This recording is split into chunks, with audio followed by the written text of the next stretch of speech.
তার মানে এইটা যে জান্নাতের বাগান, এটা আপনাকে বিশ্বাস হয় না। বিশ্বাস হয়? যদি বিশ্বাস করেন তাহলে এতটুকু বিশ্বাস আপনাদের করতে হবে, আল্লাহ তাআলা আপনাদেরকে জান্নাতেও কবুল করবেন ইনশাআল্লাহ।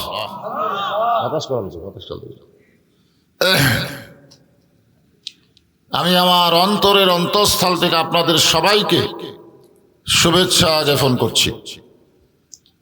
পর্দার অন্তরালের সম্মানিত মা বোনেরা, অধীর আগ্রহে নিয়ে যারা বসে বসে আলোচনা শুনতেছেন, তাদেরকেও শ্রদ্ধা জ্ঞাপন করে এই মুহূর্তে জানতে চাচ্ছি আপনারা সকলে কেমন আছেন? আলহামদুলিল্লাহ রব্বিল আলামিন। যে আল্লাহ শারীরিক সুস্থতা দান করে মানসিক প্রশান্তি লাভের জন্য আজকের এই কোরআন কারিমের মাহফিলে কবুল করলেন, আমরা সে আল্লাহর উপরে খুশি না বেজার? তাহলে সকলেই বলবো রব্বানা লাকাল হামদ হামদান কাসীরান তাইয়িবান মুবারাকান ফীহি। আমরা আল্লাহর প্রশংসা করলাম। আল্লাহর প্রশংসা করলে আল্লাহর কোনো লাভ নাই, কিন্তু আমরা যারা প্রশংসা করলাম আমাদের এত লাভ কি যদি একবার আলহামদুলিল্লাহ শব্দ উচ্চারণ করে আল্লাহর প্রশংসা করে, আসমান এবং জমিনের ফাঁকা জায়গাটা আল্লাহ তাকে নেকি দিয়ে পরিপূর্ণ করে দেয়। একবার কেউ যদি বিশ্বাস নিয়ে সুবহানাল্লাহ শব্দ উচ্চারণ করে, সে বসে থাকবে সোহাগ বাড়ির মাহফিলে, কিন্তু আল্লাহ তাআলা তার নামে জান্নাতে একটা গাছ লাগাই দেবে। সে গাছটা হচ্ছে একটা ফলবান বৃক্ষ, যার ছায়া অতিক্রম করতে একটা তেজস্বী ঘোড়া দৌড় দিলে 500 বছর সময় লাগবে। আর বিশ্বাস হচ্ছে না? আসলে আমরা তো মুসলমান বিশ্বাসের উপরই, ধরে কোন ঠিক কিনা? শতকরা 95% মুসলমানের দেশে হিন্দুরা মুসলমানকে মারতেছে, 3-4 জন মারাই গেছে। হিন্দুরা মুসলমানকে পিটা মারতেছে। ভারতও তো মুসলমানকে মারতেছে, আবার বাংলাদেশের হিন্দুরাও মুসলমানদেরকে হত্যা করতেছে। আমরা বিশ্বাস করতেছি দুনিয়াতে না কিছু না পেলেও মরে গেলে জান্নাত পাবে। প্রতিবাদ করে কোনো দরকার নাই। আমাদের ঈমানটা এরকম হয়ে গেছে। বিশ্বাস করতে হবে। এই যে মসজিদের উন্নয়ন কল্পে মাহফিল, মসজিদের জন্য আদায় হলো। আপনারা বলেন বাংলাদেশে যত দামি দামি বাড়ি হয়েছে, বিল্ডিং হয়েছে ব্যক্তির জন্যে, এমন কোন বাসা তৈরি করতে কেউ আদায় করছে? আপনারা শুনছেন যে একটা 3 তলা বিল্ডিং করলো আদায় করে করে, এরকম দেখছেন? কিন্তু বাইতুল ইনসান, মানুষের বাড়ি তৈরি করতে কোনো আদায় করা লাগে না, কিন্তু আল্লাহর ঘর তৈরি করতে ভিক্ষা করা লাগে। জোরে কোন কথা ঠিক কি? এইটাও আমাদের ঈমান, এটাই আমাদের বিশ্বাস। আল্লাহ রাসূল বলেছেন কেউ যদি একটা আল্লাহর ঘর তৈরি করে, আল্লাহর ঘরও দান করে, এ কথা নেই। কেউ যদি আল্লাহর ঘর তৈরি করে, কেউ যদি একক ব্যক্তি, আল্লাহ তাকে জান্নাতে একটা ঘর দিয়ে দেয়। তাহলে সুবহানাল্লাহ বলবেন, একলা মসজিদ বানাবেন? ভিক্ষা করে করে 1 বছর দিয়ে হবে না, 10 বছর লাগবে। হাইরে বাংলাদেশে আল্লাহর ঘরের করুণ অবস্থা। কিন্তু বর্তমান সরকার দেখলো এরকম ভিক্ষা করে মসজিদ না বানায়া 564টা মডেল মসজিদ বানিয়ে দিল। তোর এখন ঠিক কিনা? ভালোই হয়েছে আলহামদুলিল্লাহ। আজকে আমাদের ঈমানকে নিয়ে আমাদের খুব টেনশন, কারণ ঈমানের আবার প্রতিফলন আছে। যদি শুধু বলতে লা ইলাহা ইল্লাল্লাহ ঈমান হয়ে গেল, এখানে বলা হচ্ছে ইকরার বিল লিসান, জবানে বলতে হবে, তাসদিক বিল জানান, কলিজার মধ্যে ঈমানের জায়গা দেওয়া লাগবে, আমল বিল আরকান, ওই ঈমান অনুযায়ী আবার আমল করা লাগবে। দরিকান কি করা লাগবে? আপনার বলেন তো, ঈমান অনুযায়ী যত আমল আছে, 1 নম্বর আমলের নাম কি? আর কবার বললেন? যে আমল না করলে ঈমানই থাকে না। তো এখন আমাদের বাংলাদেশে নামাজের সংখ্যা কম না বেশি? তো মুসলমানের সংখ্যা তো 94 কিন্তু নামাজের সংখ্যা কত? বিশ্বাস করেন যে মুসলমান দাবি করে নামাজ পড়ে না, ওই যতই মুসলমান নাম লেখুক ওই আসলে মুসলমান থাকে না। দুই একজন ঠিক করলেন, বাদ বাকি কি বেনামাজি নাকি? হ্যাঁ, বুখারী শরীফের হাদিস, কোরআনের পরেই যে কিতাব, সেখানে বলা হয়েছে বাইনাল আবদি ওয়াল কুফরি তরকুস সালাত, বান্দা আর কাফেরের মধ্যে পৃথক করার জিনিসটার নামই হলো নামাজ। যে নামাজ পড়ে সে আল্লাহর বান্দা, আর যে নামাজ পড়ে না সে হলো কাফের। আল্লাহ কোরআনে বলেছেন ফাদখুলি ফি ইবাদি ওয়াদখুলি জান্নাতি। আয়াতের অর্থ হলো যে আল্লাহর বান্দা হলো সে জান্নাতে প্রবেশ করলো। আর বান্দা হতে গেলে কি লাগবে? নামাজ লাগবে। যখন কি লাগবে? মসজিদ কিসের জন্যে? নামাজের জন্য। আলহামদুলিল্লাহ, আমি সেই মসজিদকে লক্ষ্য রেখেই কোরআনের একটা আয়াত তেলাওয়াত করেছি, এর উপরে আলোচনা হবে। তো যে আল্লাহ তাআলা আমাদেরকে মুসলমানের ঘরে মুসলমান হিসাবে কবুল করলেন, আপনারা খুশি না বেজার? খুশি হলে আপনি নামাজ বাদ দেন কেন? মুসলমানের ঘরে জন্ম নিলেই যদি মুসলমান হওয়া যেত, তাহলে আল্লাহ কেন বললেন লা তামুতুন্না ইল্লা ওয়া আনতুম মুসলিমুন, মুসলমান না হয়ে তোমরা মরো না? একথা বলার পিছনে কারণ হলো অনেক মুসলমানের ঘরে জন্ম নিয়ে বেঈমান হয়ে মারা যাবে, আবার অনেক বেঈমানের ঘরে জন্ম নিয়ে মুসলমান হয়ে মারা যাবে। জোরে কোন কথা ঠিক কিনা? আপনি বলেন জন্ম নেওয়াই ভালো না মরা ভালো? না, মুসলমান হিসাবে খালি জন্ম নেওয়াই ভালো না মুসলমান হিসাবে মরা ভালো? শেষ ভালো যার। এই এখন আমরা মুসলমান যদি মরতে চাই, নামাজ ছাড়া আমাদের বিকল্প কোনো রাস্তা নাই। মসজিদের উন্নয়ন মানে মসজিদকে সুন্দর করা নয়, মসজিদের উন্নয়ন হলো মুসল্লি কালেকশন করা। মুসল্লি যখন কি কালেকশন? আমাদের বাংলাদেশের মডেল মসজিদে মুসল্লি নাই, বিশাল বিশাল মসজিদ, মুসল্লি নাই। দুই একজন মসজিদ দেখবার যায়, মসজিদ কি করবার যায়? সেই রকম ছবি টিভি তোলে, সেই রকম মসজিদ। বাংলাদেশে একটা মসজিদ আছে 201 গম্বুজ, একটা মসজিদের গম্বুজের সংখ্যা হলো 201। টাঙ্গাইলের গোপালপুরে আমার এলাকার কিছু লোক হাইস মাইক্রো ভাড়া নিয়ে দেখবার গেছিল। কি করবার গেছিল? দেখবার। মসজিদ দেখে এসে আমার বলছে সেই রকম মসজিদ। আমরা ছাদের ওপর উঠে গম্বুজ গুনেছি, হুজুর 201টা। মসজিদ দেখে প্রাণ ভরে গেল, সেই রকম মসজিদ। আমি বললাম তোমরা গেছিলা কয়টায়? 11টার সময়। ওখান থেকে বিদায় হচ্ছে কয়টায়? 3টার সময়। তো এই সময়ের মধ্যে কিন্তু একটা নামাজ আছিল, জোহরের নামাজ। সেই নামাজের খবর কি? হুজুর আমরা খালি দেখিছি, নামাজ পড়েনি। আপনারা বলেন কি মসজিদ দেখার জন্যে? এজোরেখান দেখার জন্যে মসজিদের মধ্যে আমাদের প্রবেশ করতে হবে। প্রবেশ করতে গেলে ইচ্ছা অনুযায়ী করা যাবে না, ডান পায়ে করা লাগবে। ধরে কোন ঠিক কিনা? শুধু ডান পায়ে করলে হবে না, জবান খুলে একটা দোয়াও পড়া লাগবে, আল্লাহুম্মা ইফতাহলি আবওয়াবা রাহমাতিক। এখন বলেন এই দোয়া অনুযায়ী আপনি যে দরজা দিয়ে ঢুকতেছেন, এটা গজবের ঘর না রহমতের ঘর? আপনার অন্তর থেকে বলেন তো, এই মুরব্বী কোন দিক হয়ে বসলো? এটা বাজান না, না, বক্তার চেহারার দিকে তাকায় থাকলেই বাজান। শরীর খারাপ, ওয়াজ শোনা হলো মুস্তাহাব, আর শরীরকে সুস্থ রাখা হলো ফরজ। ওয়াজ শোনা কি? এ কথা কন না কেন? ওয়াজ শোনা কি? অসুস্থ ব্যক্তির জন্য ফরজ রোজা রাখাও চলবে না। অসুস্থ ব্যক্তির জন্য ফরজ রোজা রাখা চলবে না, যখন সুস্থ হবা তখন করবা। অসুস্থ লোকের জন্য জামাতে নামাজ পড়া ওয়াজিব না। অসুস্থ লোকের জন্য নামাজ পড়া লাগবে, কিন্তু জামাত ওয়াজিব না। তাহলে অসুস্থ লোকের জন্য বাড়ি ছেড়ে এই মাহফিল আসা দরকার আছে? ওনার শরীরকে সুস্থ রাখাই সওয়াব। আলী আকবর ভাই বলল না, কেমন করে ঘুমাও তুমি ফজর করে কাজা? আমরা বলবো ওয়াজ শুনে ঘুমাই আমরা, ফজর হলো কাজা, এমনও তো হতে পারে তোমার জোহরে জানাজা। আপনারা যেই তালের শ্রোতা আছেন আর যেরকম অশোনা শুরু করছেন, মুয়াজ্জিনও যদি আজকের শ্রোতা হয় ওই আজান মিস করবে।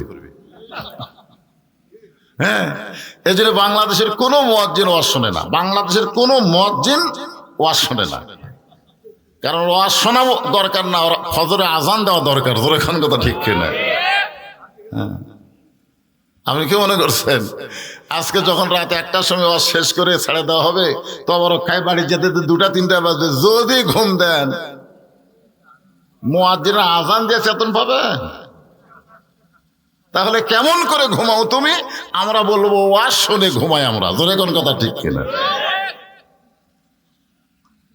5 ওয়াক্ত নামাজের মধ্যে ফজরের নামাজের গুরুত্ব বেশি। জোরে কোন কথা ঠিক কিনা? ওইটা আবার বাড়ি তুললে হবে না। আপনি যদি মনে করেন এত রাত ওয়াজ শুনলাম, ফজরে আজান দিলে কষ্ট করার মসজিদে না যায় বাড়ি তারাই করবো। আল্লাহ রাসূল বললেন ফজরের নামাজ যে ব্যক্তি মসজিদে না পড়ে বাড়ি পড়ে হলো আস্ত মুনাফিক।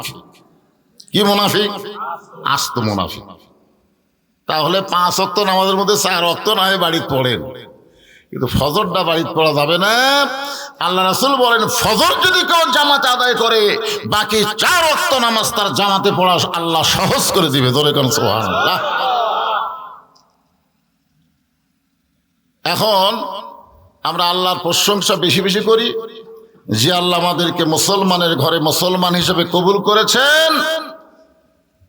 প্রশংসা করার কারণ হলো আল্লাহ তাআলা দয়া করে আমাদেরকে বিশ্ব নবীর উম্মতের মধ্যে শামিল করেছে। জোরে কোন সুবহানাল্লাহ। যেই নবীর উম্মত হতে পারলে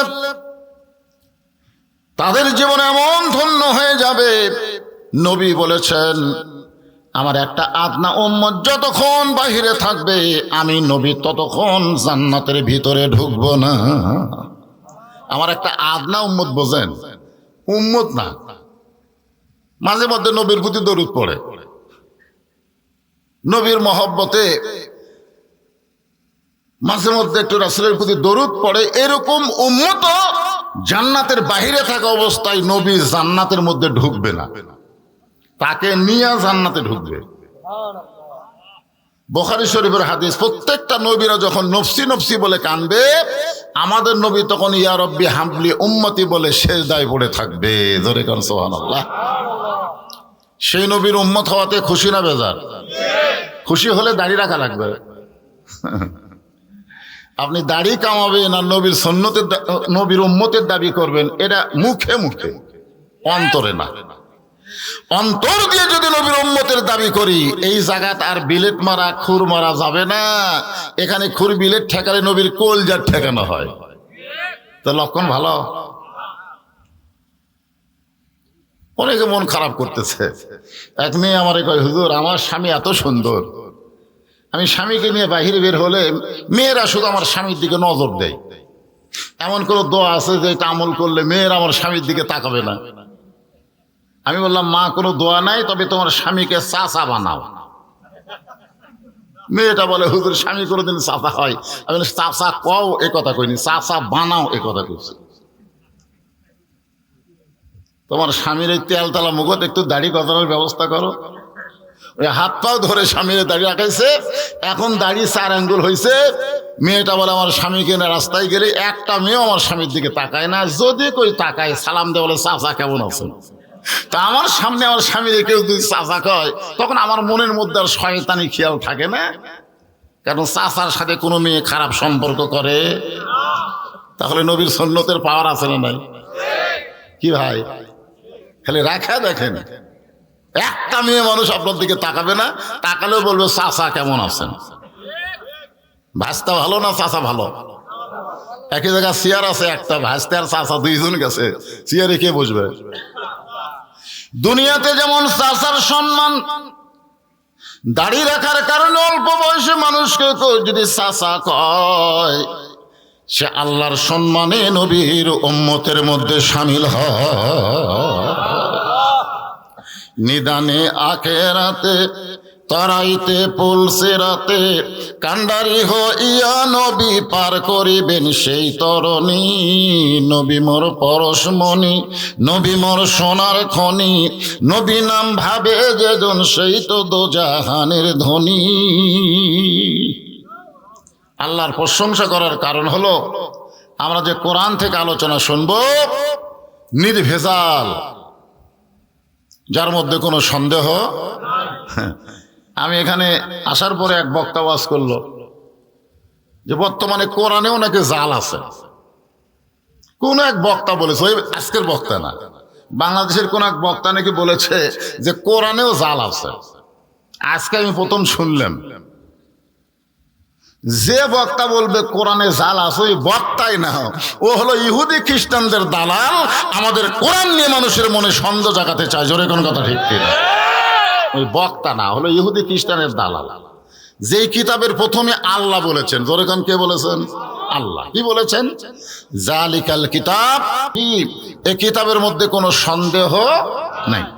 এখন হয়তো আপনারা বলবেন হুজুর 1500 বছর আগে আল্লাহ কোরআন নাজিল করছে, সেই সময় কোরআনের মধ্যে সন্দেহ ছিল না, কিন্তু এখন যদি কেউ ঢুকাইয়া দেয়, এখন যদি কেউ কোরআনের মধ্যে কম বেশি করে, এখন যখন আল্লাহ নাজিল করছে তখন সন্দেহ ছিল না, কিন্তু এখন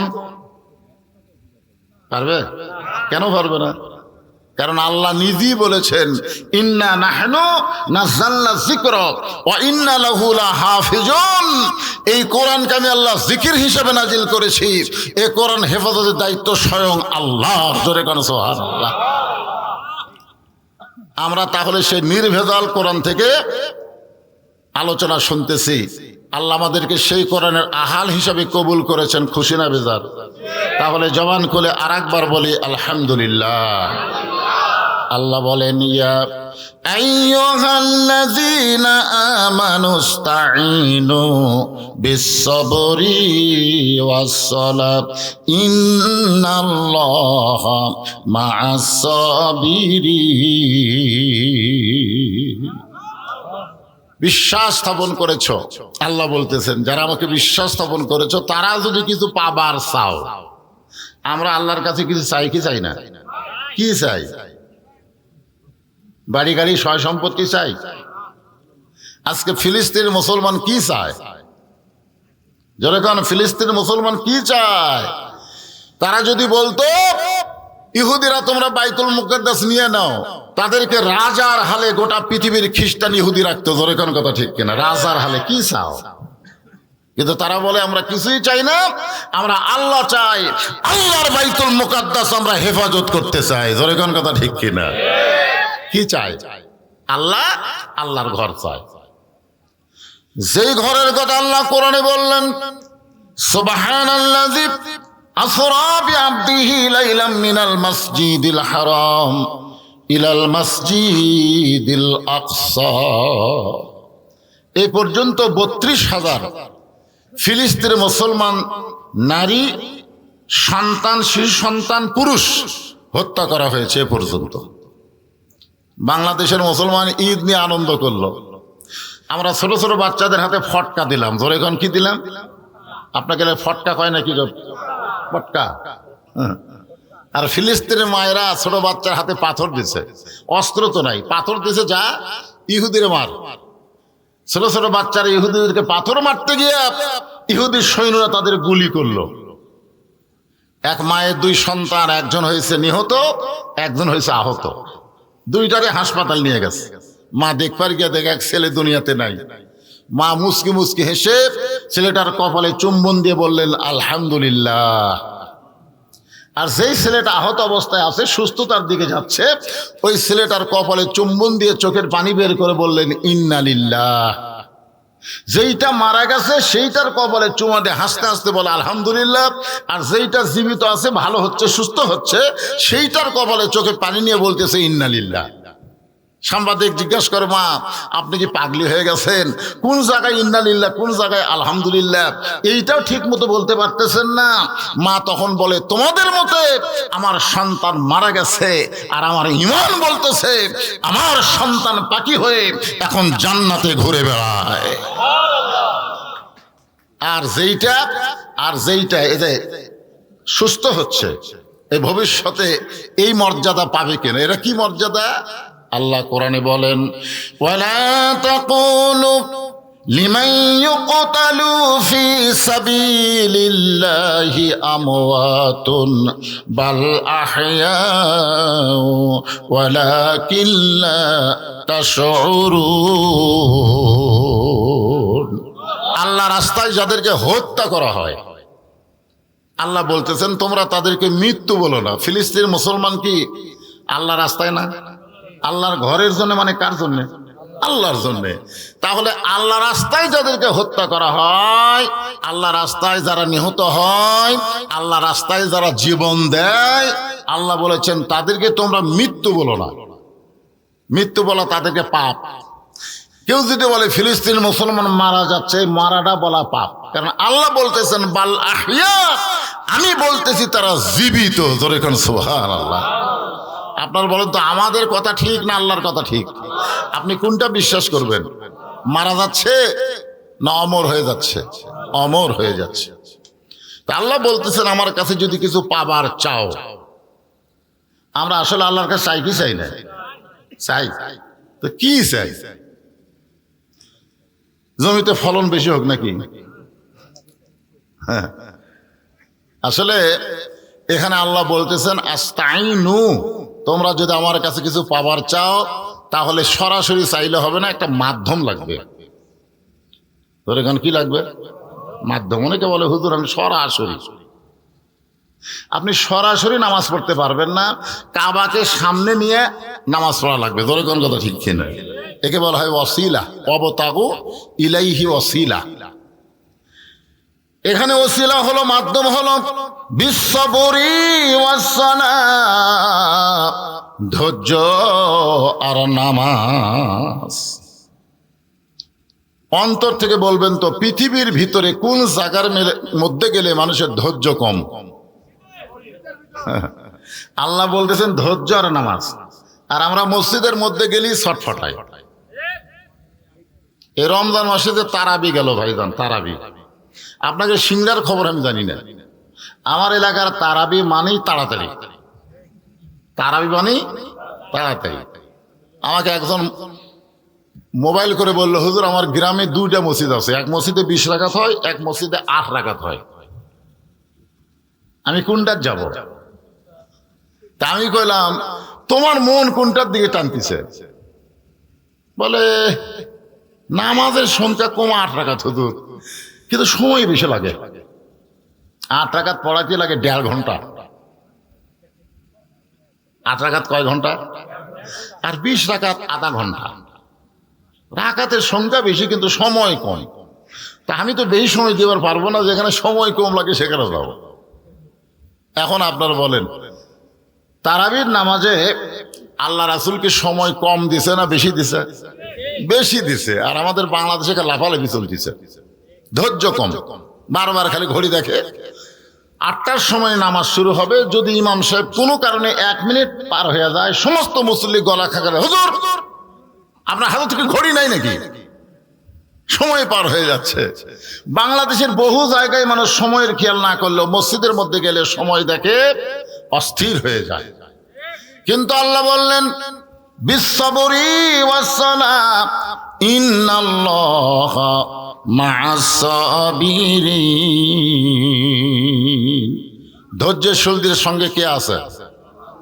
অস্থিরের সঙ্গে অস্থির ছটফট করে, এর সঙ্গে শয়তান আছে। ধরে কোন কি আছে?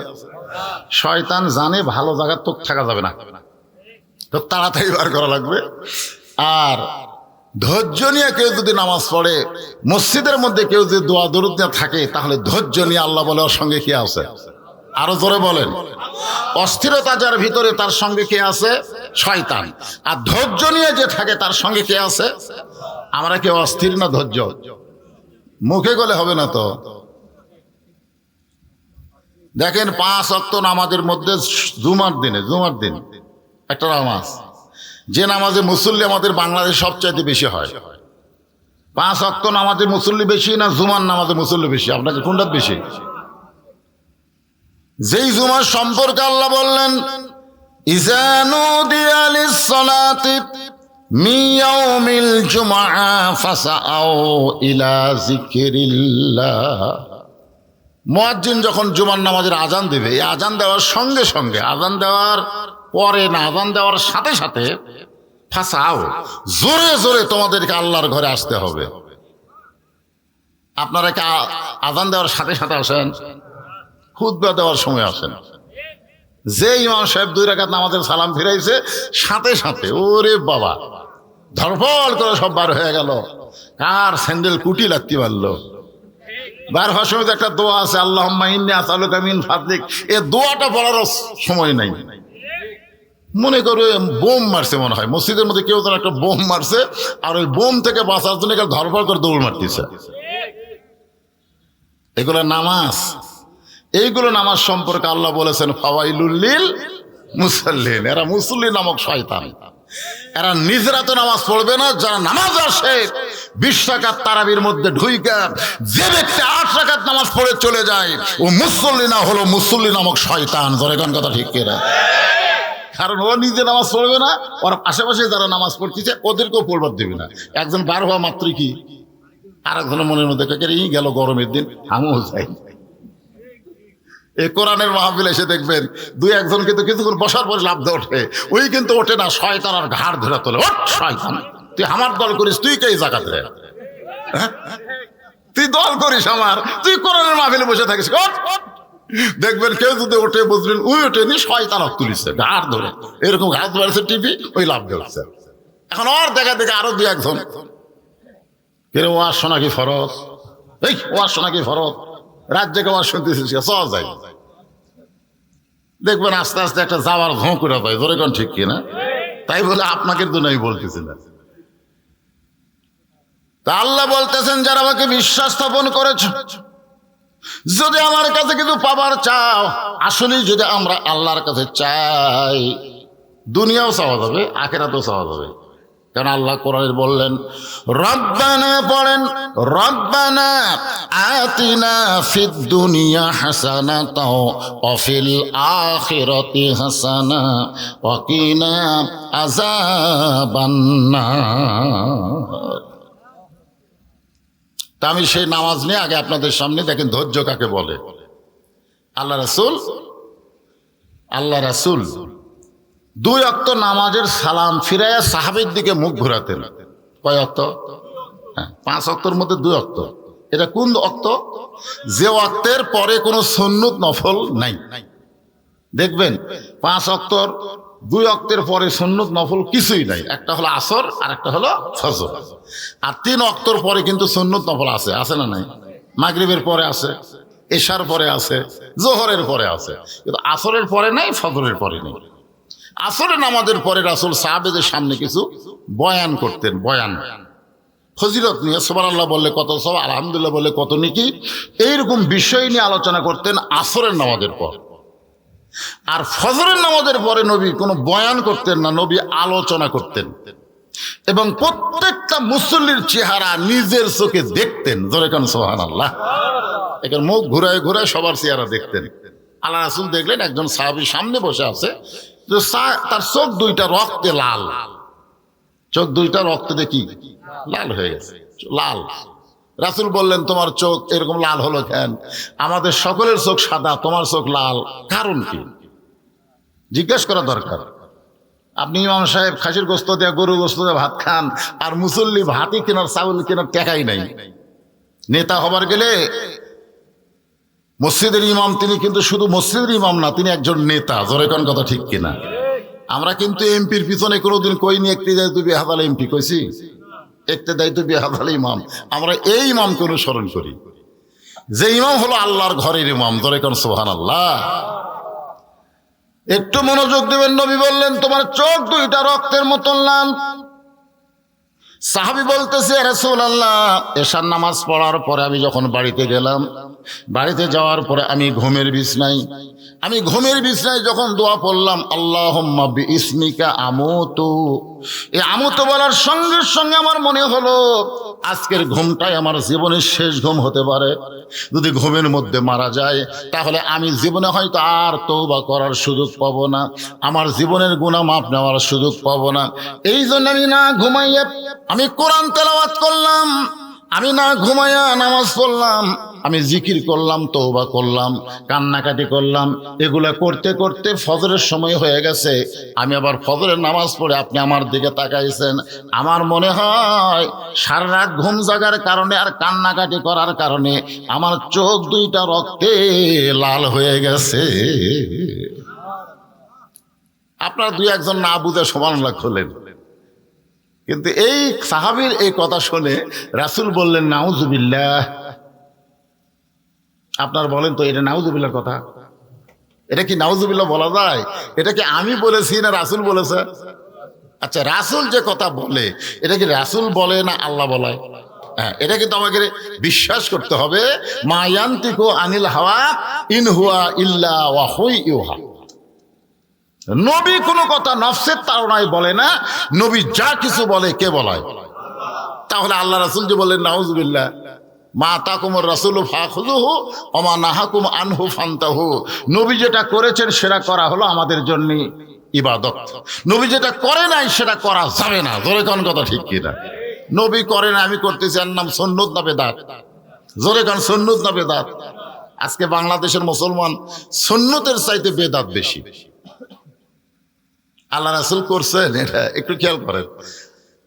সাহাবীরা বললেন হুজুর, যে লোকটা সারা রাত ধরে কান্নাকাটি করছে, নামাজ পড়ছে, কোরআন তেলাওয়াত করছে, এইটা শোনার পরে সুবহানাল্লাহ না বলে নাউযুবিল্লাহ, আল্লাহ রাসূল বললেন এই ইসলামই কোথায় পেল? এই যে ইসলাম, আমি রাসূল এশার নামাজ পড়ে ঘোষণা করেছি তোমরা ঘুমাইয়া যাও। রাসূল বলেছেন এশার নামাজ পড়ে তোমরা ঘুমিয়ে যাও, কোনো গাল গল্প করো না, কারণ তাহাজ্জুদের মহব্বত আর ফজরের জামাত তোমাদেরকে আদায় করা লাগবে। আরে ভাই হোহা করেন না কেন? ও আজকে প্রতিদিন হবে? আজ যেন হয় রাত জায়গা শুনতেছেন, কাল তো আর রাত জায়গা লাগবে না। এটা কি আমার কথা? রাসূল বলেছেন এশার নামাজ পড়ার পরে তোমরা ঘুমাইয়া যাও। এটা কে বলছেন? আল্লাহ না, রাসূল বলে। আচ্ছা, আল্লাহ বলেছেন রাসূলের মুখ দিয়ে। কি জন্য ঘুমাবা? এই ঘুমানোর মধ্যে কারণ আছে। 5 ওয়াক্ত নামাজের মধ্যে 3 ওয়াক্ত তাড়াতাড়ি, আসর মাগরিব এশা তাড়াতাড়ি না, আর 2 ওয়াক্ত লম্বা, এশা থেকে ফজর, ফজর থেকে জোহর। সাহাবীরা বললেন এ রাসূলুল্লাহ, এই 2 ওয়াক্ত লম্বা কেন? আল্লাহ রাসূল বললেন ফজর থেকে জোহর লম্বা হওয়ার কারণ হলো এই লম্বা সময়ের মধ্যে চাকরি বাকরি করবে, ব্যবসা বাণিজ্য করবে, খেতে খামারে কাজ কাম করবে, এগুলা করতে গিয়ে দেহের যে ক্ষয় হবে, ক্ষয়। এশা থেকে ফজর আল্লাহ লম্বা সময় দেওয়ার কারণে ওই সময় সে ঘুম পারলে ওই ক্ষয়টা আল্লাহ ঘুমের মাধ্যমে পুরো করে দিবে। জোরে কোন সুবহানাল্লাহ। এখন আপনারা বলেন ইসলামে ঘুমানোর কথা আছে না নাই? তাহাজ্জুদের একটা মহব্বত। তাহাজ্জুদ কিন্তু নামাজ না, তাহাজ্জুদ হচ্ছে মহব্বত। যার অন্তরে যত বেশি আল্লাহর মহব্বত তার মাধ্যমেই তাহাজ্জুদ। জোরে কোন কথা ঠিক কি? যে 5 ওয়াক্তই পড়ে না, ওই আবার তাহাজ্জুদ। যারা তাহাজ্জুদের নামাজ পড়ে আপনার বলেন তো তারা জীবনে কোনোদিন 5 ওয়াক্ত বাদ দেয়? এ কথা কর না কেন? 5 ওয়াক্ত যারা আদায় করে তারাই এক সময় আল্লাহর মহব্বতে তাহাজ্জুদ ধরে। কার মহব্বতে? তাহাজ্জুদ কিন্তু ইবাদত না, মহব্বত। হ্যাঁ, এখন আপনাদের কাছে আমার প্রশ্ন হলো, মহব্বত আর ইবাদত এই দুইটার মধ্যে তফাৎ কি? ইবাদত হচ্ছে ইবাদতের বিনিময়ে মানুষ জান্নাত চায়। নামাজের বিনিময়ে, রোজার বিনিময়ে, জিকিরের বিনিময়ে মানুষ কি চায়? জান্নাত চায়। আর মহব্বতের বিনিময়ে মানুষ জান্নাত চায় না, জান্নাতের মালিক আল্লাহ চায়। এখন আপনারা বলেন তো আমরা জান্নাত চাই না আল্লাহ চাই? কিসের আল্লাহ রে? জান্নাত পালেই যথেষ্ট। না না, এটা তো মুখে মুখে বলতেছেন, অন্তর দেখি বলেন আল্লাহুম্মা ইন্না নাসআলুকাল জান্নাতা নাউযু বিকা মিনান নার। দোয়া করেননি? দোয়া করেন আল্লাহুম্মা ইন্না নাসআলুকাল জান্নাতা নাউযু বিকা মিনান নার। আল্লাহ তোমার জান্নাত আমরা চাই, আল্লাহ তোমার জাহান্নাম থেকে বাঁচাও। আল্লাহ কোনদিন কি বলছেন আল্লাহ তুমি আমাকে জান্নাত দাও, যা দাও দাও তোমাকে আমি চাই? এ কথা কোনদিন কইছেন? তো এই জন্য মহব্বত এটা হলো আলাদা সাবজেক্ট। ফজরের জামাত তোমাদেরকে আদায় করা লাগবে। ফজরের জামাতের এত বড় গুরুত্ব, নামাজ শেষ করে যেই মাত্র নবী তাকাইছে এমন সময় একজন সাহাবী দাঁড়িয়ে আল্লাহর নবীকে সালাম দেয়। আল্লাহ রাসূল বললেন, আমি তোমাদের উদ্দেশ্যে কিছু বলবো, আর তুমি আমাকে দাঁড়িয়ে সালাম দিলে। ওই সাহাবীর নাম হলো ওসমান গনি। ধরে বলেন নাম কি? রাসূল বলল, ওসমান সালাম দেওয়ার কারণ কি? বলে, ইয়া রাসূলুল্লাহ, একদিন দেখেছি আমি কিছুই বলি নাই, আমি দ্বিতীয় দেখেছি কিছুই বলি নাই, আজকে তৃতীয় দিন দেখতেছি আপনি যেই মাত্র সালাম ফেরান সঙ্গে সঙ্গে আপনার একজন সাহাবী খুব জোরে সোরে বাড়ির দিকে দৌড় দেয়। একদিন দেখেছি আপনি যেই সালাম ফিরেছেন, সালাম ফিরানোর সাথে সাথে দৌড়। দ্বিতীয় দিন দেখেছি একই অবস্থা, আজকেও দেখলাম। এটা আমার কাছে খুব খারাপ লাগলো। নবী কত সুন্দর আলোচনা করে, আর নবীর এই গুরুত্বপূর্ণ আলোচনা না শুনে সালাম ফিরে বাড়ির দিকে দৌড় দেয়। আল্লাহ রাসূল বললেন, ওসমান, ওই সাহাবীর নাম কি তালহা? ওসমান চুম করছে, কে রে? বলছে, এই সাহাবীর নাম কি তালহা? আল্লাহ রাসূল বলতেছেন। ওসমান গুলো চুম করে বলতেছে, ইয়া রাসূলুল্লাহ, আমি বলার আগেই আপনি জানলেন, কেমনে বললেন? রাসূল বলেন, আল্লাহ পাক আমাকে জানাইছে। জোরে খান সুবহানাল্লাহ। কিন্তু আল্লাহ আমাকে যা জানাইছে, আমি যদি তোমাদেরকে এখন তা জানাই, বরং তোমাদেরকে আমি রাসূল আল্লাহর পক্ষ থেকে তদন্তের মাধ্যমে জানাবার চাই। জোরে খান সুবহানাল্লাহ। সাহাবীদের নিয়ে রাসূল তালহার দরজাত গেলেন। সমস্ত সাহাবীদের নিয়ে রাসূল তালহার দরজাত গিয়ে সালাম দিলেন, আসসালামু আলাইকুম ইয়া আহলাল বাইত। এই বাড়ির উপরে আল্লাহ রহমত বরকতের দরজা খুলে দাও। জোরে করে সুবহানাল্লাহ। আল্লাহ রাসূল সালাম দেওয়ার পরে বললেন, তালহা। সঙ্গে সঙ্গে তালহা বলেন, লব্বাইক রাসূলুল্লাহ। তালহা কিন্তু ডাকের উত্তর দিয়েছে, নবী একটু দেরি করলেন, কিন্তু দরজা খোলেন না। নবী আবার ডাক দিলেন, তালহা। সঙ্গে সঙ্গে তালহা বলে, লব্বাইক ইয়া রাসূলুল্লাহ। নবী আবার একটু দেরি করলেন, কিন্তু তালহা দরজা খোলে না। নবী আবার বললেন, তালহা। সঙ্গে সঙ্গে তালহা বলেন, লব্বাইক ইয়া রাসূলুল্লাহ। নবী তালহা বলার সঙ্গে সঙ্গে তালহা লব্বাইক কয়, কিন্তু ঘরের দরজা খোলে না, বাড়ির দরজা খোলে না। তিনবার নবী তালহাকে ডাক দিলেন। এখন পর্যন্ত দরজা না খোলার কারণে সমস্ত সাহাবী ধৈর্য ধারণ করে পারে, কিন্তু একজন সাহাবী আর ধৈর্য ধরতে পারে না। তার নাম হলো হযরত ওমর। তার নাম কি? আল্লাহ রাসূলের কাছে গিয়ে বললেন, ইয়া রাসূলুল্লাহ, আপনার জুতার পরশে আল্লাহর আরশ ধন্য হয়। আচ্ছা, ওমর ফারুক কি মিথ্যা কথা কইছে? তাহলে আপনারা সুবহানাল্লাহ বলেন না? কোন সময় কোনটা বলা লাগবে সেটা জানেন আপনারা? যার জুতার পরশে আল্লাহর আরো ধন্য হয়, সেই নবী তালহার বাড়ির দরজায় তিনবার তালহা বলে ডাকলো। তালহা লব্বাইক লব্বাইক লব্বাইক বললো, কিন্তু দরজা খুললো না। আমার মনে হয় তালহা বেদব হয়ে গেছে। যে ওমরের কথার সাথে আল্লাহর কথা মিলে গিয়া কোরআনে 23টা আয়াত আল্লাহ নাজিল করেছে। জোরে কোন সুবহানাল্লাহ। আল্লাহ রাসূল বলেছে, আমার পরে কেউ যদি নবী হতো, লাউ কানা ওমর, নবী হওয়ার সব যোগ্যতা আল্লাহ ওমরের মধ্যে দান করেছে, কিন্তু নবুয়তের দরজা বন্ধ বলে ওমর নবী হওয়ার পারলো না। কিন্তু আল্লাহ রাসূল বলেছেন, হাসরের ময়দানে আমার এই কথাকে গুরুত্ব দিয়ে আল্লাহ ওমরকে নবীদের কাতারে দাঁড় করায়া দিবে। কিন্তু হযরত ওমর নবীদের কাতার পছন্দ করবে না। ওমর ফারুক বললেন, যে নবীর উম্মত হওয়ার জন্য নবীরা পর্যন্ত কান্নাকাটি করছে, আর সেই নবীর উম্মতের কাতার বাদ দিয়ে আমি ওমর নবীদের কাতারে দাঁড়াবো না। সুবহানাল্লাহ কবেন না? তার মানে কি বোঝা গেল? নবীদের কাতারের চাইতে বিশ্ব নবীর উম্মতের কাতারের দাম কম না। ঈসা আলাইহিস সালাম শুধু তো আসমানের কাছে সাইদে বসে আছে আমাকে নবীর উম্মত হওয়ার জন্য। সুবহানাল্লাহ, কোনো কথা কন না কেন? এখনো হয়নি। যেদিন আল্লাহ পাঠাবেন, গোটা বিশ্ব যখন ইহুদি খ্রিস্টান আর এই মালনের বাচ্চারা দখল করতে চাবে, মুসলমানদেরকে যখন অকাতরে হত্যা করবে, ওই সময় আল্লাহ তাআলা আর সহ্য করতে না পেরে ঈসাকে সেনাপতি বানায় গোটা পৃথিবী আল্লাহ মুসলমানের পায়ের তলে দান করে দিবে। ধরে কেন? সুবহানাল্লাহ। কি মনে করতেছেন? ঈসা আলাইহিস সালাম কি আমাদের নবীর উম্মত হওয়াতে খুশি না বেজার? বলবে, আল্লাহ নবী হয়ে যত খুশি হয় নাই, বিশ্বনবীর উম্মত হতে পেরে এর চাইতে কোটি কোটি গুণ খুশি। এই জন্য সবাই একটা আমার সঙ্গে বলেন, নবী না হয়ে দুনিয়ার, না হয়ে ফেরেশতা আল্লাহর, হয়েছি উম্মত আপনার, তার তরে শুকুর। এর একটা ধ্যানের উপর বলে দিলেন, তার তরে শুকুর এক কেজি গোস্তর দাম এখন 1000 পাগলা। এটা যে সময় 1000 বার কথা, সেই সময় 1000 টাকার উপর মানুষ হিসাবই জানতো না। আপনারা কি খবর চান? আজ থেকে 50 বছর আগে মানুষ কোটি টাকা বলছে। আমি ছোটবেলায় দেখছি আমার দাদি আমাকে বলতো আমার কাছে 3 কোটি টাকা আছে। 3 কোটি মানে 20-র উপর হিসাব জানে না। 300 টাকা না, 3 কোটি। হ্যাঁ, 3 কোটি 60 টাকা। মানে আমার দাদি জীবনে 100 টাকা দেখেনি। 20 1 টাকা 1 টাকা করে 1 কোটি, 2 টাকা আবার 1 টাকা 1 কোটি, 3 কোটি টাকা। ও রে বাবা, সাথে পারে গে 3 কোটি। আর এখন 3 কোটি থাকলেও মানুষ কিছু মনে করে না। ধরে কথা ঠিক না? যখন 3 কোটি টাকার গুরুত্ব ছিল সেই সময় মানুষ বলছে 1000 বার। আর বর্তমানে 1000-এর কোনো খাওয়াই নাই। ধরে কোন কথা ঠিক? খাওয়া আছে? এই জন্য বলতে হবে তার তরে শুকুর কোটি কোটি বার।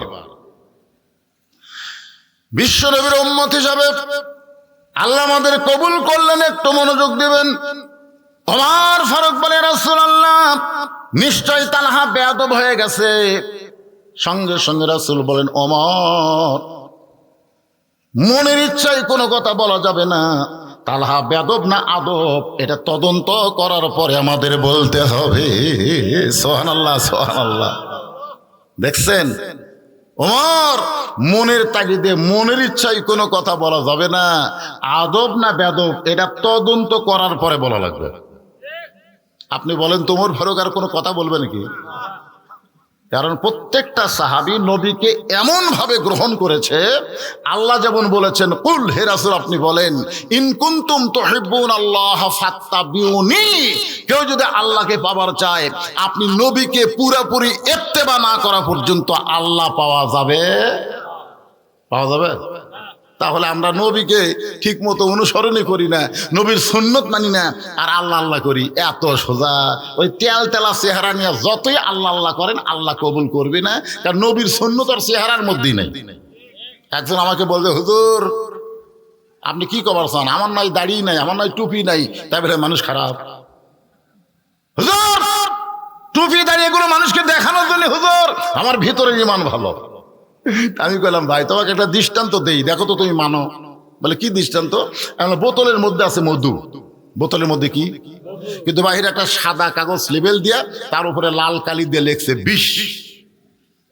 এখন তুমি যে মধু আছে কিন্তু বাহিরে সাইনবোর্ড আছে বিষ, তুমি কি ভিতরে মধু মনে করে খাবা? না হুজুর, বিষ দেখলে কি আর মধু কেউ খায়? আমি বললাম, তোর চেহারা হলো বিষের মতন, আর তোর মধ্যে মধু আছে, এইটা যতই কর। কারণ মানুষ লেভেল দেখাইছি না। তোর এখন কথা ঠিক না? লেভেল বাহিরে যদি তোর বিষের মতন হয়, তোর কে টেস্ট করবি রে? আস্তাইনু বিসসবরি ওয়াসসালাহ ইন্নাল্লাহা মা'আস সাবিরিন। ওমর ফারুক চমকে উঠলেন। রাগীব মানুষ যদি থাকি হয়তো আবার কোনো বেয়াদবি হতে পারে। মনের মধ্যে শুধু কল্পনা। 3-3 বার নবী ডাকলো, বাড়ির মধ্য থেকে লব্বাইকা রাসূলুল্লাহ বলল, আর এখন পর্যন্ত দরজা খোলে না। এই তালহার বাড়ির মধ্যে এমন কি মধু, এই মধুটা আমাকে নিজের চোখে পরখ করায় লাগবে। সমস্ত সাহাবী যখন নবীর কাছে দাঁড়ায় আছে, এমন সময় হযরত ওমর চোরের মতন চুপি চুপি ওই তালহার বাড়ির চারিধার ঘোরা শুরু করলেন। হঠাৎ প্রাচীরের ফাটল দিয়ে দেখতে পায় বাড়ির মধ্যে ছোট্ট একটা বাচ্চাকে খুঁটির সঙ্গে রশি দিয়ে বেঁধে রাখছে, আর ওই বাচ্চাটা শুধু বাবা বাবা বলে কাঁদতেছে। গরু ছাগলকে যেরকম বেঁধে রাখে, ওই বাচ্চাটার 2টা হাত একটা খুঁটির সঙ্গে 2টা পা বেঁধে রাখছে। বাচ্চাটা শুধু বাবা বাবা বলে কাঁদতেছে। ওমর ফারুক এই দৃশ্য দেখার পর আর সহ্য করতে পারে না। যতই পাষাণ হযরত ওমর হোক না কেন, ছোট বাচ্চাদের স্নেহ করা এটা শুধু ওমর না, আল্লাহর নবীর সুন্নাত। সে যে ধর্মেরই হোক। আপনি মনে করছেন যে খালি মুসলমানের না, হিন্দুকেরও বাচ্চা যদি ছোট হয় আছে না নাই? একইদের মাঠে রাসূল নামাজ পড়তে যাচ্ছেন, যাওয়ার সময় দেখি ইহুদির বাচ্চা ধুলাত গড়াগড়ি দিয়ে কাঁদতেছে। ইহুদির বাচ্চা, নবী কিন্তু নামাজ পড়াবার যাচ্ছেন, ইমাম সাহেব এখন বাচ্চা কান্দে রাস্তায়। নবী ধুলা মাখা বাচ্চাটারে কোলে নিয়ে তার মাথার পাগড়ি দিয়ে বাচ্চার দেহ পরিষ্কার করতেছে। সাহাবেরা বললো, হুজুরা তো আমাদের সন্তান না, ঈদের দিনে আমাদের সন্তান রাস্তা কানবি? মনে হয় মদিনার কোন ইহুদির বাচ্চা। রাসূল বললেন, কুল্লু মাউলুদুন ইউলিদু আলাল ফিতরাহ, প্রত্যেকটা সন্তান শিশু বাচ্চারা মুসলমান ইমানদার, জোরে কোন সুবহানাল্লাহ। কিন্তু পরিবেশের কারণে এরা বেঈমান হয়ে যায়। যার দৃষ্টান্ত হলো, আপনি সন্তান জন্ম দিয়ে হিন্দুর বাড়িতে যদি লালন পালন করতে দেন, 10 বছর পরে যদি আপনি আপনার সন্তান ফেরত চান, ওই আল্লাহ কবি না ভগবান কবি? আর হিন্দু যদি জন্ম দিয়ে মুসলমানের বাড়িতে লালন পালন করতে দেয়, 10 বছর পরে হিন্দু যদি তার সন্তানকে ফেরত চায়, ওই কি ভগবান কবি না আল্লাহ কবি? কারণ কি? জন্ম দিলেই মুসলমান হিন্দু হয় না, হিন্দু মুসলমান হয় পরিবেশের কারণে। জোরে কোন কথা ঠিক কিনা? বর্তমানে সিংড়ায় যে পরিবেশ চলতেছে, এই পরিবেশ কিন্তু হিন্দু মুসলমানের না, এই পরিবেশ হলো বেসাইজা পরিবেশ। জোরে কোন ঠিক কিনা? বেসাইজ, কোনো সাইজ নাই। এসব নামাজ পড়া মুসলমান বাড়ি ঢুকতেছে, ফেরেশতা আবার ওই বাড়ির চারিধার ঘুরতেছে, ওই ঘরের মধ্যে আবার হিন্দুদের পূজার পদ্ধতি লো করে বাঁচতেছে। ফেরেশতা কয়, আল্লাহ মসজিদ থেকে মুসলমান বাড়ি ঢুকলো, আবার সেই মুসলমানের ঘরও হিন্দুদের পূজার বাদ্য লো করে বাজলো, খবর কি? আল্লাহ বলে, ফেরেশতা ওই তো স্বামী মুসলমান নামাজ পড়লো, কি তোর বউ যে হিন্দু স্টার জলসা দেখি যা। তখন কয়, আল্লাহ বউ হিন্দু স্বামী মুসলমান, রাত্রে আবার কোন জায়গার থাকে? একই বিছানার থাকে। এটা সাইজ হলো, এ তো বেয়া সাইজ যায়। কি মনে করেন এটা সাইজ? আরে ঈদ পালন করলো মুসলমানের, 2 দিন পরে আবার পয়লা বৈশাখ পালন করলো। ধরে কোন কথা ঠিক কিনা? বাংলাদেশের লোকেরা তরমুজ কিনে পারতেছে না, হ্যাঁ ঠিক মতো বাড়ি ঘরে রং করে পারতেছে না। কত স্কুল মাদ্রাসায় রং নেই, আর শালা মিঠা মহিন 14 কিলো রাস্তা পয়লা বৈশাখে রং করলো, 7,000 লিটার রং ঢাললো এই বাংলাদেশে। ওরা আবার বলে আমরা বাঙালি। ওরকে সন্তান, যারাই রঙের পক্ষে, ওরকে সন্তানগুলো একটাও বাংলাদেশে পড়ে না, সব বিদেশে পড়ে। হায় হায়, আমাদের এলাকার এক মুক্তিযোদ্ধা মুরগি কিনবার যায়, পাকিস্তানি মুরগি খুঁজতেছে। পাকিস্তানি মুরগি আছে, পাকিস্তানি মুরগি। আমি গেলাম, পেশা আছে, আপনি প্রতি মাসে 20,000 টাকা করে বেতন পান পারে মুক্তিযোদ্ধা, তো পাকিস্তানি খবর কেন? ওরা রাজা খা। বাবা, পাকিস্তানি মুরগি ভালো রে। আর পাকিস্তানের গায়ক যখন বাংলাদেশে আসলো, বাংলাদেশের ছাত্রলীগের ছেলেরা তার সঙ্গে আবার ফটোশুট করলো। কে রে? আপনার মনে করেন এই মৌলবীরা এত কিছু জানে কোত্থেকে? আমরা সব জানি, কিন্তু কবার গেলি রাজাকার হমো। তোর এখন কথা রেখে না, আসল কথা বললে তোমায় ধরবে রে। দেশাইলো কলিকাল ভেড়া সাটে বাঘের গাল, দেশাইলো কলিকাল ভেড়া সাটে বাঘের গাল, আসল কথা বললে তোমায় জেলে দিবে রে, আসল কথা বললে তোমায় ধরবে রে। একটু মনোযোগ দিয়ে শোনেন, যতটুকু বলা যাবে তার বেশি বলবো না, আবার যেইটুকু না বললে আজকের এই নামাজের তাফসির পুরোপুরি বোঝান যাবে না। আমি ততটুকুই আপনাদের সামনে উপস্থাপন করব। ওমর ফারুক এই দৃশ্য দেখার পরে আর সহ্য করতে পারলেন না, খুব জোরে জোরে দরজা এসে দেখে তালহা দরজা খুলে আল্লাহর নবীর সালাম দেয়।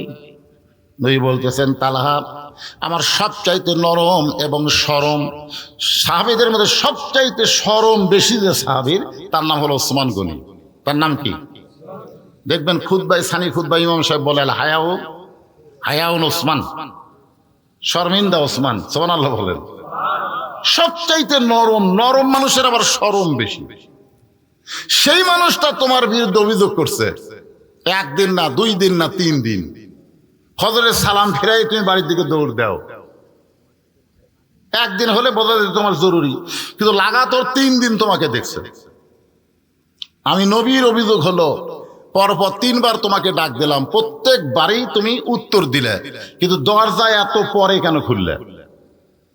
ওমর ফারুক বলে, ইয়া রাসূলুল্লাহ, আপনাদের 2টা অভিযোগের সাথে আমার একটা অভিযোগ হলো, তালহা একটা কচি মাসুম বাচ্চাকে রশি দিয়ে খুঁটির সঙ্গে বেঁধে রাখছে। সঙ্গে সঙ্গে নবী আমার দরজায় বসে বললেন, চোখের পানি নিয়ে বললেন, তালহা, 1 নম্বর অভিযোগ হলো পরপর 3 দিন ফজরের সালাম ফেরায় তুমি বাড়ির দিকে দৌড় দাও। 2 নম্বর অভিযোগ হলো আমি নবী তোমাকে 3 বার ডাক দিলাম, প্রত্যেকবারই তুমি লব্বাইক বললাম, কিন্তু দরজা খুলতে এত দেরি কেন করলাম? ওমর ফারুক বলে, কচি মাসুম বাচ্চাকে রশি দিয়ে তুমি বেঁধে রাখছো। তালহা বলতে, হুজুর, একে একে আপনাদের অভিযোগগুলো আমি খণ্ডন করতে চাই। জোরে কোন সুবহানাল্লাহ। হুজুর, ওসমান গনি 3 দিন দেখছে, কিন্তু 3 দিন নয়, আরো অনেক দিন ধরে আমি এই আমল করতেছি। ওসমান গনির চোখে পড়ছে কয়দিন? কিন্তু 3 দিন নয়, অনেক দিন হলে এই আমলটা আমি করতেছি। আল্লাহ রাসূল বলেন, ফজরের সালাম ফিরে আমি কিছু আলোচনা করি, এই আলোচনা কি তোমার পছন্দ হয় না? তুমি কেন সালাম ফেরানোর সঙ্গে সঙ্গে বাড়ির দিকে দৌড় দাও? তালহা বলে, রাসূলুল্লাহ, যে কাপড় পরে, যেই পোশাক পরে আমি দরজা খুললাম, এই একটা মাত্র কাপড় ছাড়া আমার বাড়িতে আর দ্বিতীয় কোনো কাপড় নাই, যে কাপড় পরে আল্লাহ রাসূলের সামনে দাঁড়ানো যায়। আল্লাহ রাসূলের সামনে দাঁড়ানোর কাপড় কিন্তু আলাদা। আপনি মনে করেন না যে আপনি একটা শার্ট গায়ে দিয়ে লুঙ্গি পরে আপনি মসজিদে গেলে আল্লাহ আপনার উপর খুশি হবে, এটা কখনোই মনে করেন না। লেবাসুত তাকওয়া, যেই পোশাক পরলে আপনার ভিতরে তাকওয়া বেশি হয়। আপনি জানেন, এমন একটা লুঙ্গি পরছেন, স্ট্যান্ডার্ড লুঙ্গি, 1 বছর গ্যারান্টি। কয় বছর? কিন্তু ফ্যান কারেন্ট গেলে যখন হঠাৎ সব ঘেমে যায়, তখন এই লুঙ্গি কিন্তু আবার গায়ের সাথে লাগা যায়, যায় কি যায় না? রুকুর থেকে যখন সেজদাত গেছেন, লুঙ্গির পিছনে পাত করে ফেটে গেল। আপনার গাঁয়ের যদি শার্ট থাকে, দ্বিতীয় কাতার লোকেরা এ কথা কর না কেন? রুকুর থেকে সেজদাত গেছেন, লুঙ্গি ফেটে গেছে, গাঁও তাদের শার্ট। এখন এই 2 নম্বর কাতারের লোকেরা কি নামাজ আছে? কাবা পরিবর্তন হয়ে গেছে। আর যদি আপনার পাঞ্জাবি থাকে, কথা কন না কেন? যদি পাঞ্জাবি থাকে, ফাটা গেলেও দেখার কোনো বুদ্ধি নেই, শব্দ হবে, দেখা যাবে। এখন কোন পোশাক করবে? হ্যাঁ, এমন একটা স্কিন ফ্যান পরে নামাজ পড়ার গেছে। আমি তো গতবার দেখলাম ওই যে জার্সি গাউত দেয়া, আর্জেন্টিনার জার্সি গাউত দেয়া শালা নামাজ পড়ে গেছে।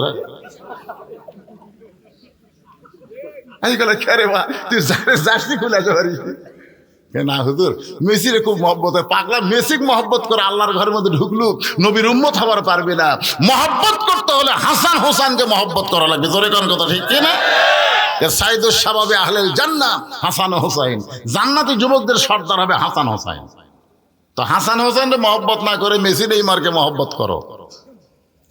লেবাসুত তাকওয়া, এমন একটা পোশাক, যেই পোশাক পরে আল্লাহ নবীর সামনে দাঁড়ানো যায়। ইয়া রাসূলুল্লাহ, এই একটি মাত্র কাপড় ছাড়া আমার বাড়িতে দ্বিতীয় কোনো কাপড় নাই, যে কাপড় পরে আল্লাহ নবীর সামনে দাঁড়ানো যায়। ওগো আল্লাহর নবী, আমি ফজরের নামাজ আদায় করার পরে যদি দেরি করি, তাহলে আমার বউটার ফজরের নামাজ কাজা হবে। আমি মাটির একটা গর্ত করেছি, এই গর্তের ভিতরে আমার বউটাকে নামাই দেওয়া, যেমন তেমন কাপড় আমার বউয়ের পরনে, যেই কাপড়টা ছিল আমার বিবির পরনে, ওই কাপড় পরে নামাজ হবে না। কি হবে না? কাপড় পরে নামাজ হবে না। আমার বিবির নামাজটা যেন কাজা না হয়, এই জন্য খুব দ্রুত গতিতে বাড়িতে এসে আমি যেমন তেমন কাপড় পরে গর্তের মধ্যে ছিলাম, আর এই পোশাক পরে, যেই পোশাক পরে আমি দরজা খুলে দিলাম, এই কাপড় পরে আমার বউটা নামাজের মধ্যে সামিল ছিল। ওগো আল্লাহর নবী, আপনি যখন নামাজ পড়ে এসে দরজায় তালহা তালহা বলে ডাকতেছেন, আপনার প্রত্যেক কথাই আমি শুনতে পাচ্ছি। শোনার সঙ্গে সঙ্গে লব্বাইক বলা আমার জন্য ফরজ হয়ে গেছে, কিন্তু আমি বের হয়ে দরজা খুলতে পারি না। আমার পরনে এমন একটা কাপড়, এই কাপড় পরে দরজা খুলতে পারি না, আবার আমার বউকেও বলতে পারি না নামাজ বাদ দে। আমার বিবি এমন ভাবে আল্লাহর ইবাদতের মধ্যে শামিল ছিল, আমি যেন বুঝতেছিলাম আমার বউটা আল্লাহর মহব্বতে নিজের অস্তিত্ব বিলীন করেছে। ইবাদত মানে কি? সাহাবেরা বললেন, হুজুর, মা হুয়াল ইবাদাহ, ইবাদা অর্থ কি? রাসূল বললেন, আনতা আবুদুল্লাহ কান্নাকা তারাহু ফাইন লাম তাকুন তারাহু ফাইন্নাহু ইয়ারাকা। বিশ্বাস করতে হবে তুমি ইবাদতের মধ্যে যখন শামিল হয়েছো, ইবাদতের মালিক আল্লাহ দেখতে পাবে। সুবহানাল্লাহ কোন না কেন? কাক দেখবে? আল্লাহ দেখতে পাবে। আনতাবুদুল্লাহ কান্নাকা তারা, আল্লাহ দেখা যাবে। ফাইল্লাম তাকুন তারাহু, যদি তোমার আল্লাহ দেখা সম্ভব না হয়, আল্লাহ তোমাকে দেখতেছে এই বিশ্বাস তোমার কলিজার মধ্যে চলে আসবে। জোরে কোন সুবহানাল্লাহ। এখন আপনারা বলেন মসজিদে গেলে আল্লাহকে আমাদের দেখবার পাই? কথা কয় না। মসজিদ কার ঘর বানায়? এই যে আপনার টাকা পয়সা দিয়ে ঘর বানিয়ে দিচ্ছেন, টাক হুজুর এখানে এই গ্রামের সিংড়া সোহাগ পাড়ায় আল্লাহর কিছু ছিল না, আমার চাচা এই 10 শতক আল্লাহ দান করছে, আর আমরা টাকা পয়সা দিয়ে আল্লাহ ঘর বানিয়ে দিয়েছি। হুজুর আর চাচা 10 শতক দান করতে আমরা কই না অমুক ব্যক্তি আল্লাহ 10 শতক জায়গা দান করলো,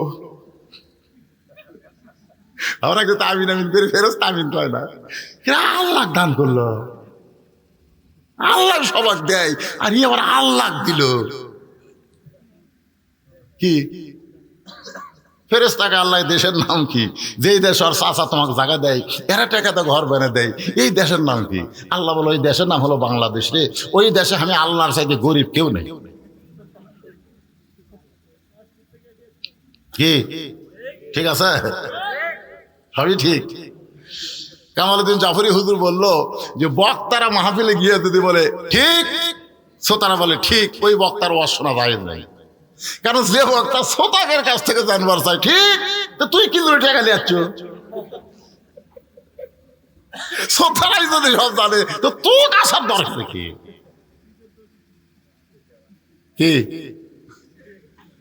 ঠিক হাই রে ঠিক।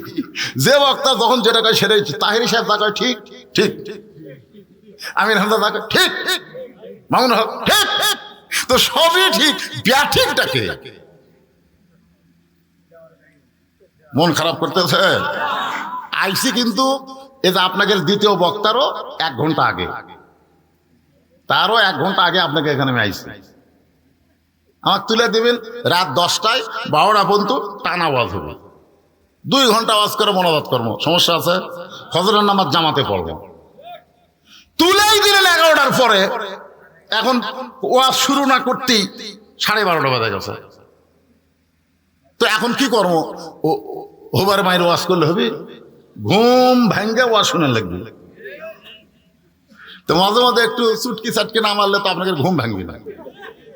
রাগ করে লাভ নাই বাদাম, আমি সেই বক্তা 2টার সময় তুলে দিলাম ফজর পর্যন্ত ওয়াজ করার বক্তা, আবার 10টা থেকে 12টা পর্যন্ত ওয়াজ করি, আবার মাগরিব থেকে ওয়াজ করি। জোরে কোন ঠিক কিনা?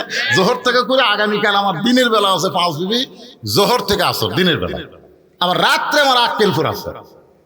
পরে হঠাৎ ঢাকার থেকে যারা আসবি ওরা ঘড়ি দেখে 8 ঘন্টা ওয়াজ করে আল্লাহুম্মা আমিন করবি, আমি তো তা পারতেছি না ভাই রে, বেকাই দা। আস্তাইনু, যুবকেরা মনোযোগ দিয়ে শুনবা, আস্তাইনু বিসসবরি ওয়াসসালাহ ইন্নাল্লাহা মা'আস সাবিরিন। আল্লাহু আকবার। আল্লাহর কাছে যদি আমরা পাবার চাই, মাধ্যম হলো 2টা, একটা হলো ধৈর্য আর একটা হলো নামাজ। আল্লাহ কোরআনে বলেন কাদ আফলাহা মান তাযাক্কা ওয়া যাকারা ইসমা রাব্বিহি ফাসাল্লা। কেউ যদি সাইকেলের পেডেল মারতে মারতে সাইকেল যখন খুব গতি হয়ে গেছে, হঠাৎ সাইকেলের পেডেল বন্ধ করছে, আপনারা বলেন সাইকেল কি বন্ধ হবে? কেন বন্ধ হবে না? আগে পেডেল মাইরা সাইকেলের মধ্যে যে গতি তৈরি করছেন, ওই গতির ব্রেক না ধরা পর্যন্ত সাইকেল বন্ধ হবে না। দুনিয়ার মহাব্বত কলিজার মধ্যে নিয়ে মসজিদের মধ্যে ঢুকিয়ে আপনি নামাজের নিয়ত করলেন, আপনার নামাজের মধ্যে মন বসার আগেই নামাজ শেষ হয়ে গেল। এইটা নামাজ হলো না ফাওয়াইলুল লিল মুসাল্লিন। আগে সাইকেলের ব্রেক ধরে সাইকেলের গতি যেমন থামাতে হবে, মসজিদের মধ্যে ঢুকিয়ে আপনি নামাজ শুরু করতে পারবেন না। আল্লাহ বলেছেন কাদ আফলাহা মান তাযাক্কা ওয়া যাকারা ইসমা রাব্বিহি ফাসাল্লা। যদি সফলতা অর্জন করতে চাও আগে তোমার মনকে মসজিদ বানাও। মসজিদের মধ্যে শুধু দেহ ঢুকলে হবে না, মসজিদের মধ্যে আপনার মনকে ঢুকাইতে হবে। আর মসজিদ আর মনের মাধ্যমে আপনি কাবার মোতাওয়াজ্জা হবেন। কাবার যখন মোতাওয়াজ্জা হতে পারবেন, কাবা বাইতুল মামুর, বাইতুল মামুর আল্লাহর আরশ পর্যন্ত বান্দার নেটওয়ার্ক ক্লিয়ার হয়ে যাবে।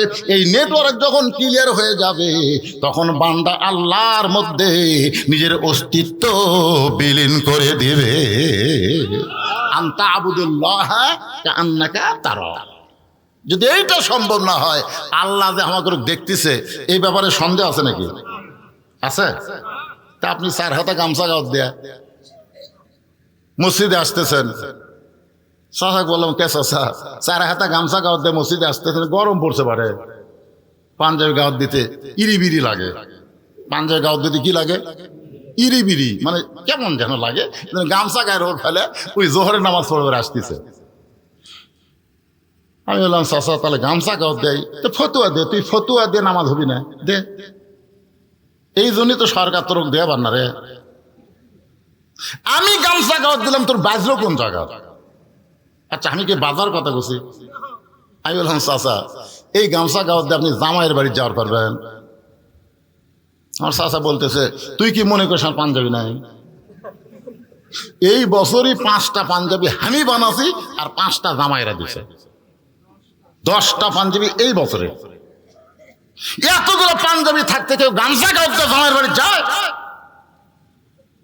আমি বললাম চাচা জামাইয়ের বাড়িতে গামছা গাওয়াত দিয়ে যাওয়ার পারবেন না, জামাই দেখবে, আপনার শরম লাগে। তার আল্লাহর ঘরের মধ্যে আপনি গামছা গাওয়াত দিয়ে ঢুকতেছেন, আল্লাহ দেখবি না?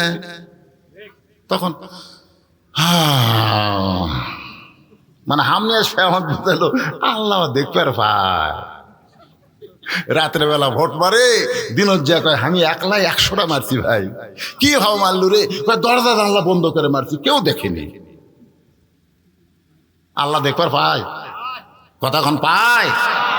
তোমার 2 কান্দে 2 মোহরি লেখিতেছেন ডায়েরি, দলিল দেখে রায় দিবে, টাকা পয়সার নাই কারবার। সবাই বলেন আছেন আমার মুক্তার, আছেন আমার ব্যারিস্টার, শেষ বিচারের হাইকোর্টেতে তিনি আমায় করবেন পার। আমি পাপী তিনি জামিনদার, মনের ঘরে তালা দিয়া। এই যুবকেরা মন বোঝো, এখন আবার গান বাড়াইছে। একজন মানুষ হইয়া তুমি কয়জনকে বিলাও মন, মুখে তোমার ভালোবাসা অন্তর কয়লার মতন। এখনকার দেখিস পুচ্ছি পুচ্ছি বাচ্চারা গান গাচ্ছে, ভাইরাল। দেহ থাকবে মসজিদে, মন থাকবে ব্যবসায়, মন থাকবে বাড়িতে। একজন মানুষ হয়ে কয় জায়গাত রাখো মন? হ্যাঁ হবি নামাজ হবি? হাদিসে আছে বিস্তারিত, হুজুরি কলব ব্যতীত করছেন কালো নামাজ তোর হবে না। তবে কেন গাও জুয়ারি, মানুষকে দেখাও নামাজ পড়ি, ও তোমার সিদ্ধ বীজে সুফসল ফলবে না। আজও কেন আল্লাহর নামাজ ধরতে পারলা না? তালহা বলে রাসূলুল্লাহ আমার বউটা নামাজের মধ্যে যখন শামিল, আপনি আমাকে তালহা তালহা বলে ডাকতেছেন, আমি শুনতে পাই, কিন্তু এমন একটা কাপড় আমার পরনে, আমি দরজা খুলতে বড় শরম পাই। নামাজ শেষ হওয়ার পরে আমার বউকে হেঁচকা টান দিয়া গর্তের মধ্যে নামায় দিছি, আর বইয়ের পরনের কাপড়টা আমি পরে আপনার জন্য দরজা খুলেছি। এই কারণেই দরজা খুলতে আমার দেরি হয়ে যায়। ওসমান গনি দৌড়ে গিয়ে বলে তালহা, তালহা রে, আমি না বুঝে নবীর কাছে তোমার ব্যাপারে অভিযোগ করছি ভাই। তুমি যে এইরকম বিপদে, এইরকম পরিবেশে, এইরকম অভাবের মধ্যে থাকার পরও আল্লাহর নামাজ বাদ দেও না, তাও আর ফজর নামাজ জামাতে আদায় করো। সুবহানাল্লাহ কন না কেন? এই জন্য রাসূল বলেছে 5 ওয়াক্ত নামাজের ব্যাপারে তাও একটু, কিন্তু ফজর আর এশার ব্যাপারে কোনো ছাড়ছুন নাই। কি আমি নবী এশার নামাজ পড়ে যায় বউলিয়া ঘুম পাড়ি, আর তুমি সারা রাত কি কাম করছো? নামাজ পড়ছো, কোরআন শরীফ পড়ছো, তওবা তাসির করে চোখ দুইটা রক্তের মতো লাল করে দিছো, এই নতুন ইসলাম তুমি কোথায় পেলে? আমি নবী বইয়ের গলা ধরে শুয়ে থাকি, আর তোমার বউ, আমার বউ এক সময় করলো, কে গো নামাজ তো এসার পড়ে আবার এসে কি শুরু করলে, আসো আমার কাছে। তখন না, যদি মরে যাই।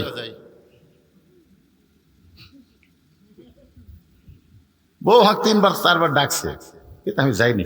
একসময় হ্যাঁ মরার কথা মনে হয়, বলে বউ ছেলে কথা আমার খেয়াল নেই, মানে এমন মরার কথা মনে করতে গেলে কান দিচ্ছি কান দিচ্ছে। আল্লাহ রাসূল বললেন যে ইসলাম আমি নবীর নাই, সেই ইসলাম তুমি কোথায় পেলে? আমার নবীর ইসলাম হলো এশার নামাজ পড়ে বউকে বুকের মধ্যে নিয়ে ঘুম পাড়া। হুন্না লিবাসুল লাকুম ওয়া আনতুম লিবাসুল লাহুন্না। স্বামী হলো বিবির পোশাক, বিবি হলো স্বামীর পোশাক। আর তোমার বউ খাটের উপর ছটফটায় আর তুমি আল্লাহর কাছে কাঁদো, এই নতুন ইসলাম কোথায় পেলে? নবীর ইসলাম হলো এশার নামাজ জামাত আদায় করলো, ফজরের নামাজ জামাত আদায় করলো, 2 ওয়াক্ত নামাজ জামাতে পড়ার পরনে সারা রাত ইবাদত করার সওয়াব আল্লাহ তাআলা আমলনামায় দিয়ে দিল। জোরে করে সুবহানাল্লাহ। এশার নামাজ পড়ে আপনি মরে গেছেন, যান, ফজর পর্যন্ত আপনার হায়াত নাই, আপনি কবর যাই দেখেন আপনার অবস্থা কি হয়। মনকে না খেসে বলতেছে মান রব্বুকা, তোমার রবকে। নামাজ খাড়ায় বলতেছি আর কি মারতেছো, নামাজ খাড়ায় বলতেছি আর কি মারতেছো, কিসের রব? কেরে নামাজে মসজিদে জাতি বলে আলহামদুলিল্লাহ রাব্বিল আলামিন সূরা ফাতিহা শুরু করে, রুকুর জায়গায় সুবহান রাব্বিল আযীম, সিজদার জায়গায় সুবহান রাব্বিল আলা, এত রব রব করে দুনিয়া থেকে কেবল এসে কবর ছুটলো, ভাক্কা শুরু করছো। মুরগির লাগের কয় আল্লাহ মান রব্বুকে প্রশ্ন করলে নামাজ যে খেপা খেপছে, আমরা কি করব? আল্লাহ কয় দরকার নাই, যে নামাজ যে কবরত গেছে ও রব হয়ে গেছে। ধরে কোন সুবহানাল্লাহ। আপনি এশার নামাজ জামাতে পড়ছেন, ফজর আগে মরে গেছেন, আপনি সারা রাত ঘুম জাগে কান বের কে কথা? হ্যাঁ, আপনি ঘুম জাগতে পারেন, ঘুম জাগার কথা আল্লাহ বলেছেন অমিনাল লাইলি ফাতাহাজ্জাদ বিহি নাফিলাতাল লাক। রাতের এমন একটা অংশ আছে যে অংশ আল্লাহ নেটওয়ার্ক ক্লিয়ার করে দেয়, যে সময় আর কেউ মোবাইল করে না, ওই সময় কিন্তু নেটওয়ার্কের ঝামেলা নেই। ধরে কোন ঠিক করে দেখবেন মাঝে মধ্যে সরকার ফ্রি দিছিল না, রাত 12টার পরে ফ্রি টক টাইম ফ্রি, একেবারে আপনি খালি করতে থাকেন, টাকা লাগবে না। ওই সময় আমি কল করে দিই, কলই ঢোকে না, মানে এত কল বুঝলেন নেটওয়ার্কের ক্লিয়ার, খালি ঘুরতে করতেছে। আমি 5-6 বার খন্ড একজনের কাছে খালি করে দুঃখিত সংযোগ দেওয়া যাচ্ছে না, তো ফিরে দিয়ে লাভ কি, সংযোগে ঢুকতেছে না। তো 5 ওয়াক্তের সময় নেটওয়ার্ক ক্লিয়ার নাই, মানে চাপ আছে। 5 ওয়াক্ত মানে অনেকে পড়ে, জোরে কোন কথা ঠিক কিনা, তাহাজ্জুদ সবাই ঘুমায় আছে, আল্লাহ ঘুমায়নি, আর আল্লাহ ওয়ালারা চেতন পাশে। জোরে কোন সুবহানাল্লাহ। ওই সময় আপনি যা বলবেন, হাদিস শরীফ আছে আল্লাহ আবার নিচের দিকে চলে আসে, যেটি আসছিল সেটা আবার নিচের দিকে আসে, আচ্ছা বলে কি চাও বান্দা, সবাই ঘুমায় গেছে, তুমি কি চাও? তুমি কি চাও? দুনিয়া চাও না আখিরাত চাও? বাদশাহী চাও না ফকিরি চাও? ঈমান চাও না জীবন চাও? তুমি কি চাও? বান্দা যদি চালাক হয়ে যায় তাহলে বলে আল্লাহ আমি কিছুই চাই না, আমি শুধু তোমাকে চাই। খুব চালাক বান্দা, তোমাকে চাই আল্লাহ। সেজদার থেকে মাথা তুলতে আল্লাহ কয় যতই সেজদা কর তুই জাহান্নামী, তুই যতই নামাজ পড়ার সেজদা কর তোর ঠিকানা জাহান্নাম। চালাক বলতেছে আলহামদুলিল্লাহ আলহামদুলিল্লাহ আলহামদুলিল্লাহ। আল্লাহ কয় কেরে পাগলা কি করলাম, জাহান্নাম রে। তো বলতেছে দেও অসুবিধা কি, তুমি কি মনে করছো আমি জাহান্নামত একলা যাবো? তা আল্লাহকে তোর সাথে জাহান্নামত খেয়ে যাবি, যার সেজদা পাইছে তাকলিয়ে যাবো, যার প্রেম আমার কলিজাত, যাক ছাড়া আমি কিছুই বুঝি না, সবাই ঘুম পড়ে আমি চেতন পাই, আমি তাক ছাড়া। তুমি কি মনে করছো আমি একলা? আল্লাহ বলে আমাকে যদি জাহান্নামত যাস, জাহান্নাম তো জান্নাত হয়ে যাবে। এটা জানি তো, ওর জাতির পিতা আগুনের চুলার মধ্যে তখন পড়লো, তখন তুমি কুটি তাই কুটি। তুমি কি জন্য বললা কুলনা ইয়া নারু কুনি বারদাও ওয়া সালামান আলা ইব্রাহিম? আমি জানি না তুমি ইব্রাহিমের সাথে আছো, আগুন খালি ইব্রাহিম লাগবে না তোমাকে লাগবে। এই জন্য তো আগুনকে বললা শান্তিদায়ক হয়ে যায়। ইব্রাহিমের জন্য কছো না তোমার জন্য কছো? আল্লাহ কয় পাগলা রে, যে আমার জন্য পাগল আমি আল্লাহ তার জন্য পাগল। তোরে কোন সুবহান। আর এই পাগলামি শুরু হয় তাহাজ্জুদের মাধ্যমে। ধরে কোন কিসের মাধ্যমে? এই জন্য তাহাজ্জুদকে নামাজ বলা হয় না, তাহাজ্জুদ হলো মহাব্বত। ওসমান গনি বলে, ভাইজান তোমার এমন অবস্থা আমি জানতাম না। পরপর 3 দিন দেখেছি, নবীর কাছে অভিযোগ করেছি। রাসূল বলে, ওসমান তুমি অভিযোগ না করলে আমি তালহা পর্যন্ত আসতাম না, আর তালহা পর্যন্ত যদি না আসতাম তাহলে এই বিষয় তো আমরা জানতে পারতাম না। ওমর ফারুক বলে, রাসূলুল্লাহ 2টা অভিযোগের উত্তর হয়ে গেছে।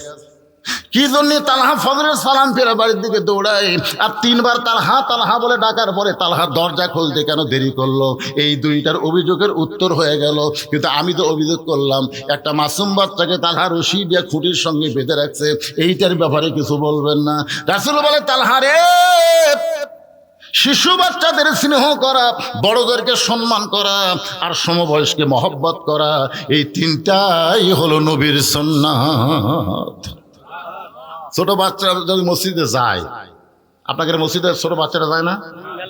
দুষ্টামি করলে যেন খবর দেয়, একটা করে যদি ঝাঁকি তাড়া মারেন আপনি কবিরা গুনাহ হইবে। জানেন নবী সেজদার গেছে, হাসান হোসাইন পিঠের উপর লাফ দিয়ে চড়তে পারে? এ জাতা কথা মনে করছে? প্রথম সেজদা 3 বার সুবহানাল আলা, দ্বিতীয় সেজদা যায় প্রত্যেকটা সাহাবীরা 100 বার সুবহানাল আলা, সুবহানাল আলা, সুবহানাল আলা। 2-1 সাহাবী মাথা তুলবার চাচ্ছে, কি হলো? কিন্তু কোরআন শরীফ বলতেছে, মাতা কুমার রাসূল ফাখুযুহু, নবী যেটা করবি সেটাই করা লাগবে। নবী সেজদা তোলেনি, তারা তুলিস না। যাই হোক, সেজদা উঠলো, 2য় রাকাত ঠিক আছে, 3য় রাকাত ঠিক আছে, 4th রাকাত ঠিক আছে। নবী সালাম ফেরানোর পরে ওমর ফারুক বলে, হুজুর প্রথম রাকাতে 2য় সেজদা এত লম্বা কে? আল্লাহ রাসূল বললেন, 3 বার সুবহানাল্লাহ আলা বলার পরে আমি সেজদা তুলবার চাইছিলাম, কিন্তু ওই 2 পবিত্র আয়সা আমার পিঠের উপরে এমন বসলো, ওঠে না। আমি নামাবার চাই, আল্লাহ কয় নামানো চলবি না।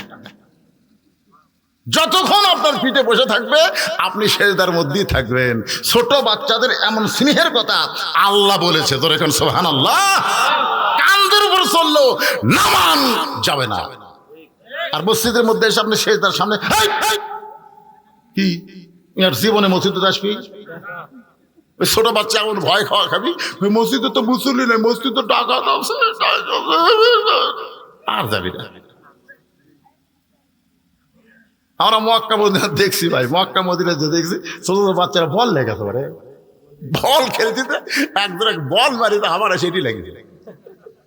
আমার বাংলাদেশের একজন আমার উঠে আসছিল, দৌড়ে দেয়, তুই জানিস কে? ওই ওলা বোঝে, ওই কোন দেশের ছোট বাচ্চা আরবি করে, ই আর কিছুই বোঝে না। আমি নামাজ শেষ করে বলে, এই পাগলা, তখন ঝাঁকি মারলে তুই ডাকাত হবো? নবীর সুন্নাত হলো ছোট বাচ্চাদের আদর করা। সুবহানাল্লাহ, সুবহানাল্লাহ, সুবহানাল্লাহ। ছোট বাচ্চাদেরকে স্নেহ করতে হবে, বয়স্কদের সম্মান করা লাগবে, আর সমবয়সীদেরকে বন্ধু বানান লাগবে। তুমি বন্ধু নামাজ পড়ো, তোমার বন্ধু পড়ে না। একজন নামাজ পড়ে আর একজন বেনামাজি, 2জন একসাথে বসে চা খায়। এরকম আছে না? না, দরকার আছে। সমবয়স্ককে মহব্বত দিয়ে তাকে আপনার সাইজ করা লাগবে। প্রতিদিন আপনি বলেছেন চলো বন্ধু নামাজে যাই, ওই কয় তুই নামাজ পড়েও তাকে না পড়েও তাই, তুই নামাজ পড়ার সাথে ভালো হয়েছিস। তাহলে কিভাবে নামাজ আনা যায়? কিভাবে? ডাইরেক্ট বলে যখন হচ্ছে না, তখন আপনাকে হিকমত নেওয়া লাগবে। আসরের ফরজ কয়টায়? আসরের নামাজ কয়টায়? 5টায়। আসরের নামাজ কয়টায় হয়? 5টায় হয়। আপনি 4টায় ধরেন, 4টায় যে হাত ধরে বলতেন চলো ভাই যাই, ওই তো এমনি খেপে আছে আপনার উপর, নামাজ পড়বি না। 5টার সময় আসরের নামাজ তুই এখন হাত ধরলো, তার মানে নামাজের জন্য না ভাই। আজকে তোমাকে চা খেলাম, চলো চা খাবার দেয়, বলে পেঁজি দাও, নিমকি দাও, লাড্ডু দাও। বলে এত কেন ভাই? বলে তোকে আজকে 50 টাকা খিলাম, নিয়ত করছি 50-এ 40 টাকা খাওয়া হতি। আসরে আজান দিছে, হ্যাঁ, আসলে আজান দিলে বলতেছেন ভাইজান নিয়ত করছিলাম 50 টাকা খেলাম ওরে, কিন্তু এই শালা মুয়াজ্জিনের হুঁশ জ্ঞান নেই, 10 টাকা খাওয়া হলে আজান দে। তুমি তো টাইম ছাড়া বোঝো না, মারা দিছে আজান, ভাই 10 টাকার খিলান গেল না, তুই খালি বসে থাক, আমি নামাজ 4 রাকাত পড়ে আসি, আবার 10 টাকা। এই বলে নামাজে যখন মসজিদে যাচ্ছে, বেয়ানামাজি খপ করে হাত ধরে বলতেছে, একলা যাবা, আমাকে কবা না? বলে, আর আগে তো বহুদিন কইছি, তুমি যে গরম হচ্ছে। আরে পাগলা, আগে খালি খালি কছো, আজকে আমার কাছে 40 টাকা খরচ করছে, আরো 10 টাকা করবে, কইয়া দেখো। তুমি কি মনে করছো আমি মানুষ না? তুমি কি মনে করছো আমার বিবেক কুত্তা পেশাব করছে? এতদিন খালি খালি আমাদের কথা কছো, বলতেই খারাপ লাগছে, শুনতেই খারাপ। আজকে 40 টাকা যে খিলেছে, আল্লাহর জন্য না হোক, তোমার জন্য কি আমি এক ওয়াক্ত নামাজ পড়তে পারবো না? মনে মনে কে আল্লাহ রে, চা খেলে না মহব্বতে মনে হয় কাজ হবি। সুবহানাল্লাহ।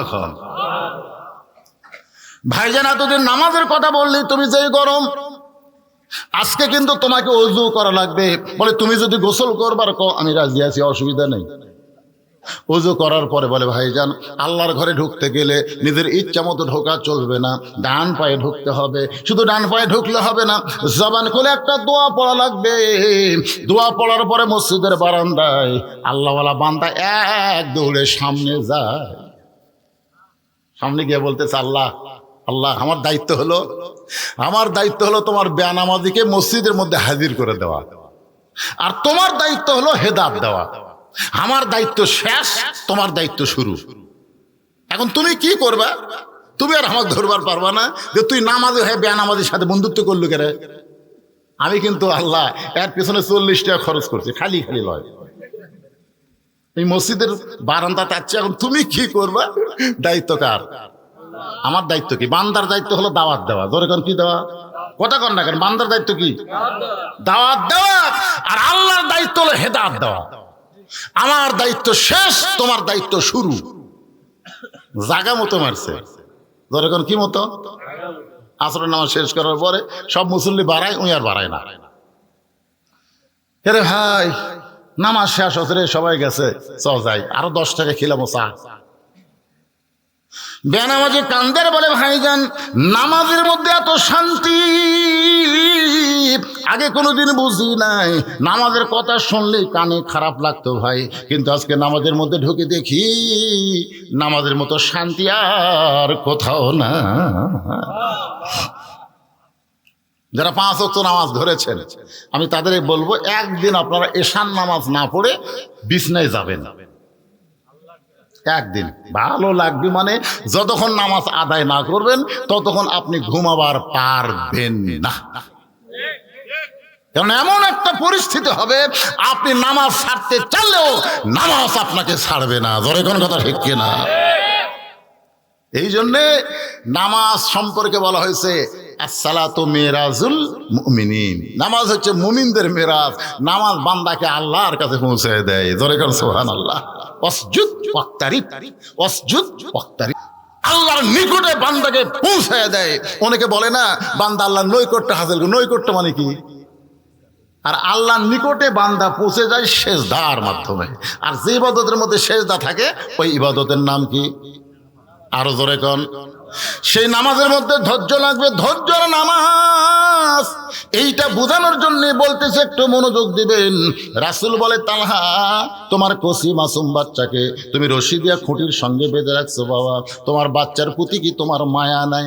আমি নবীর কথা কি তোমার মনে নাই? ছোট বাচ্চাদের স্নেহ করা লাগবে। তালহা কান্দের বলে, রাসূলুল্লাহ আমার বান্দাকে আমি, আমার বাচ্চাকে, আমার সন্তানকে আমি অত্যন্ত ভালোবাসি।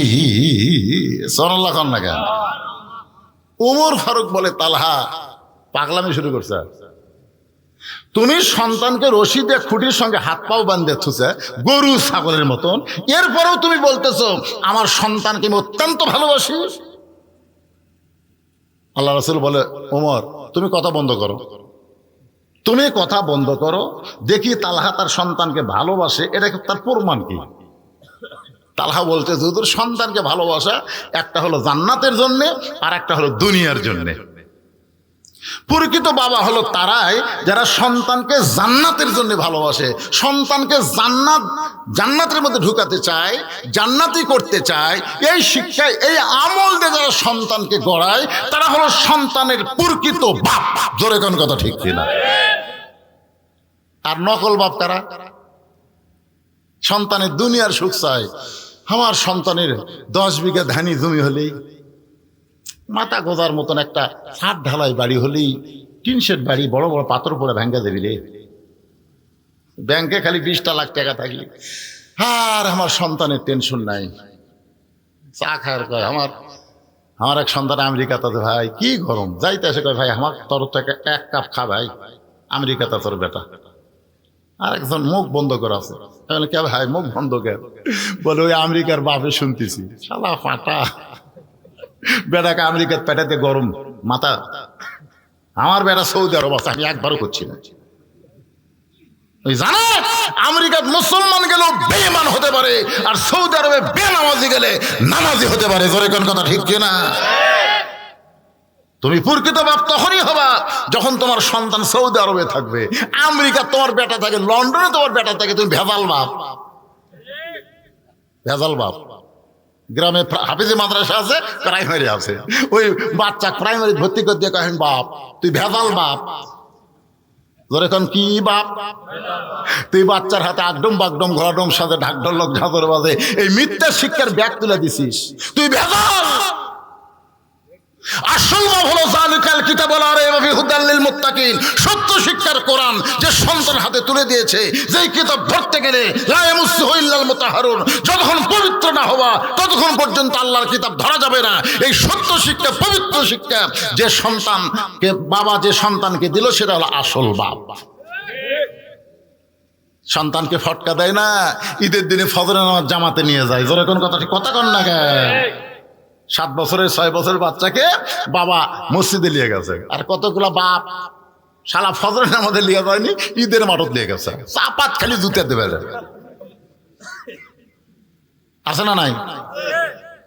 অনেক লোক ঈদুল ফিতরের ঈদগাহের ময়দানে ঈদের নামাজ পড়লো, খুঁজলে দেখেন ওই শয়তান ফজরের নামাজ পড়েনি, খুঁজলে দেখেন।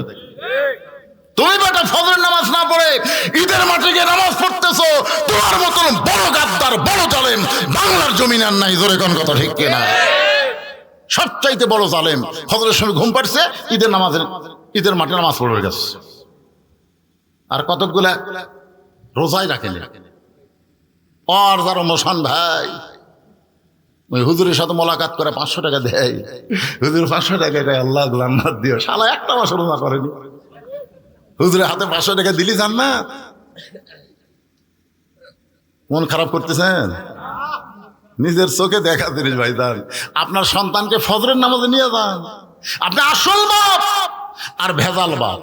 তালহা বলতেছে রাসূলুল্লাহ, আমি আমার সন্তানকে এত ভালোবাসি, এই ভালোবাসার রশি দিয়া আমার সন্তানকে খুঁটির সঙ্গে বেঁধে রাখছি, কারণ আমি চাই আমার সন্তানকে আল্লাহ জান্নাত দে। রাসূল বলে, তালহা রশিদে মাসুম বাচ্চাকে বেঁধে রাখা জান্নাত পাওয়া কেমনি বলো? তালহা বলে, হুজুর এই যে আমার বাড়ির দরজার সামনে একটা খেজুর গাছ দেখতেছেন, এই খেজুরের গুলো পাক ধরেছে, এখন রাতের বাতাসে ওই গাছের পাকা খেজুরগুলো টপ টপ করে গাছের গোড়ায় পড়ে যায়। এই গাছের মালিক হলো একজন ইহুদি।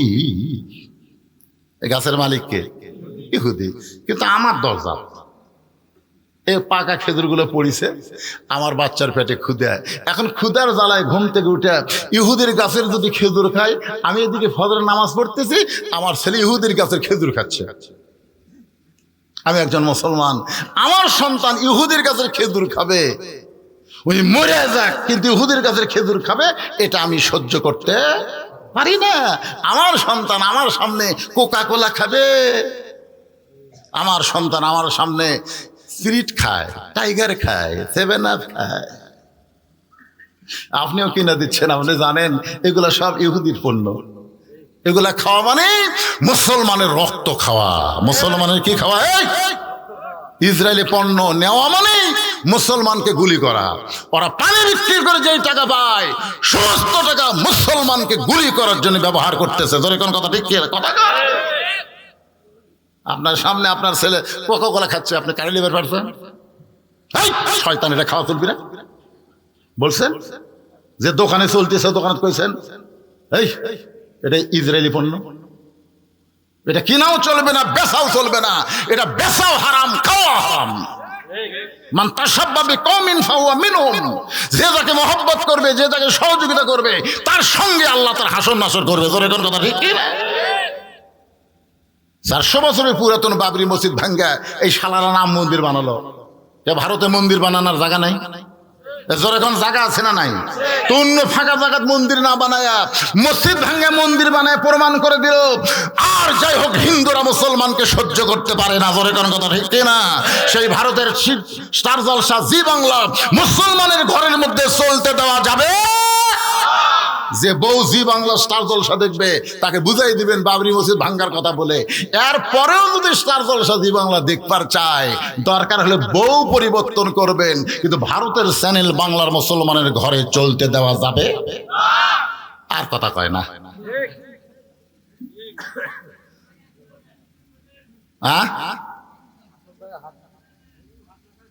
কি হলো?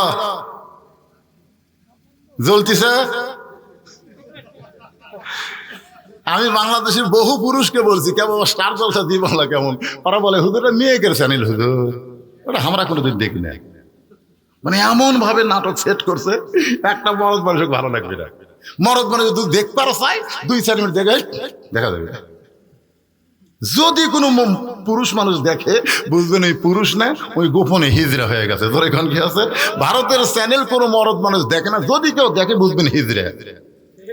ওটা মেয়ে মানুষের জন্য বানানো হয়েছে। শাশুড়ি বেটার বউয়ের সাথে কি হয় গন্ডগোল হবি, দেওয়ার সাথে ভাবি কি করে প্রেম করবি, এইগুলা বিষয় নিয়ে। আর মাঝে মধ্যে সিঁদুর দিয়া লট ফালিশ করে, ঠোঁট পালিশ, লাক পালিশ সব করে একেবারে মুসলমানের ঘরের মধ্যে হিন্দুকের পূজার মধ্যে লো করে বাজবি। ভারতের কোনো কিছু মুসলমানেরা গ্রহণ করবে না, কারণ ওরা বাবরি মসজিদ ভাঙছে। মসজিদ গোড়া কি করবেন?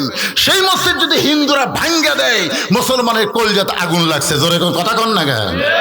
আপনাকে সোহাগ বাড়ির যদি যারা নামাজ পড়ে না, মনে করেন তারা 5 ওয়াক্তই পড়ে না, আপনাকে গ্রামের মসজিদ যদি কেউ ভাঙবার আসে, আপনারা বলেন তো ওই বেনামাজি বসে থাকবে? ওরাই লাঠিলে আগে দেবে। নামাজ নাই না পড়ি হুজুর, কিন্তু মসজিদ আল্লাহর ঘর, আমরা বেঁচে থাকতে মসজিদকেও হাত দিবি জীবন থাকতে। তার মানে বোঝা গেল আমাদের বাংলার ছেলেরা বেনামাজি হলেও মসজিদকে নিজের জীবনের চাইতেও বেশি ভালোবাসে। জোরে কোন কথা ঠিক না?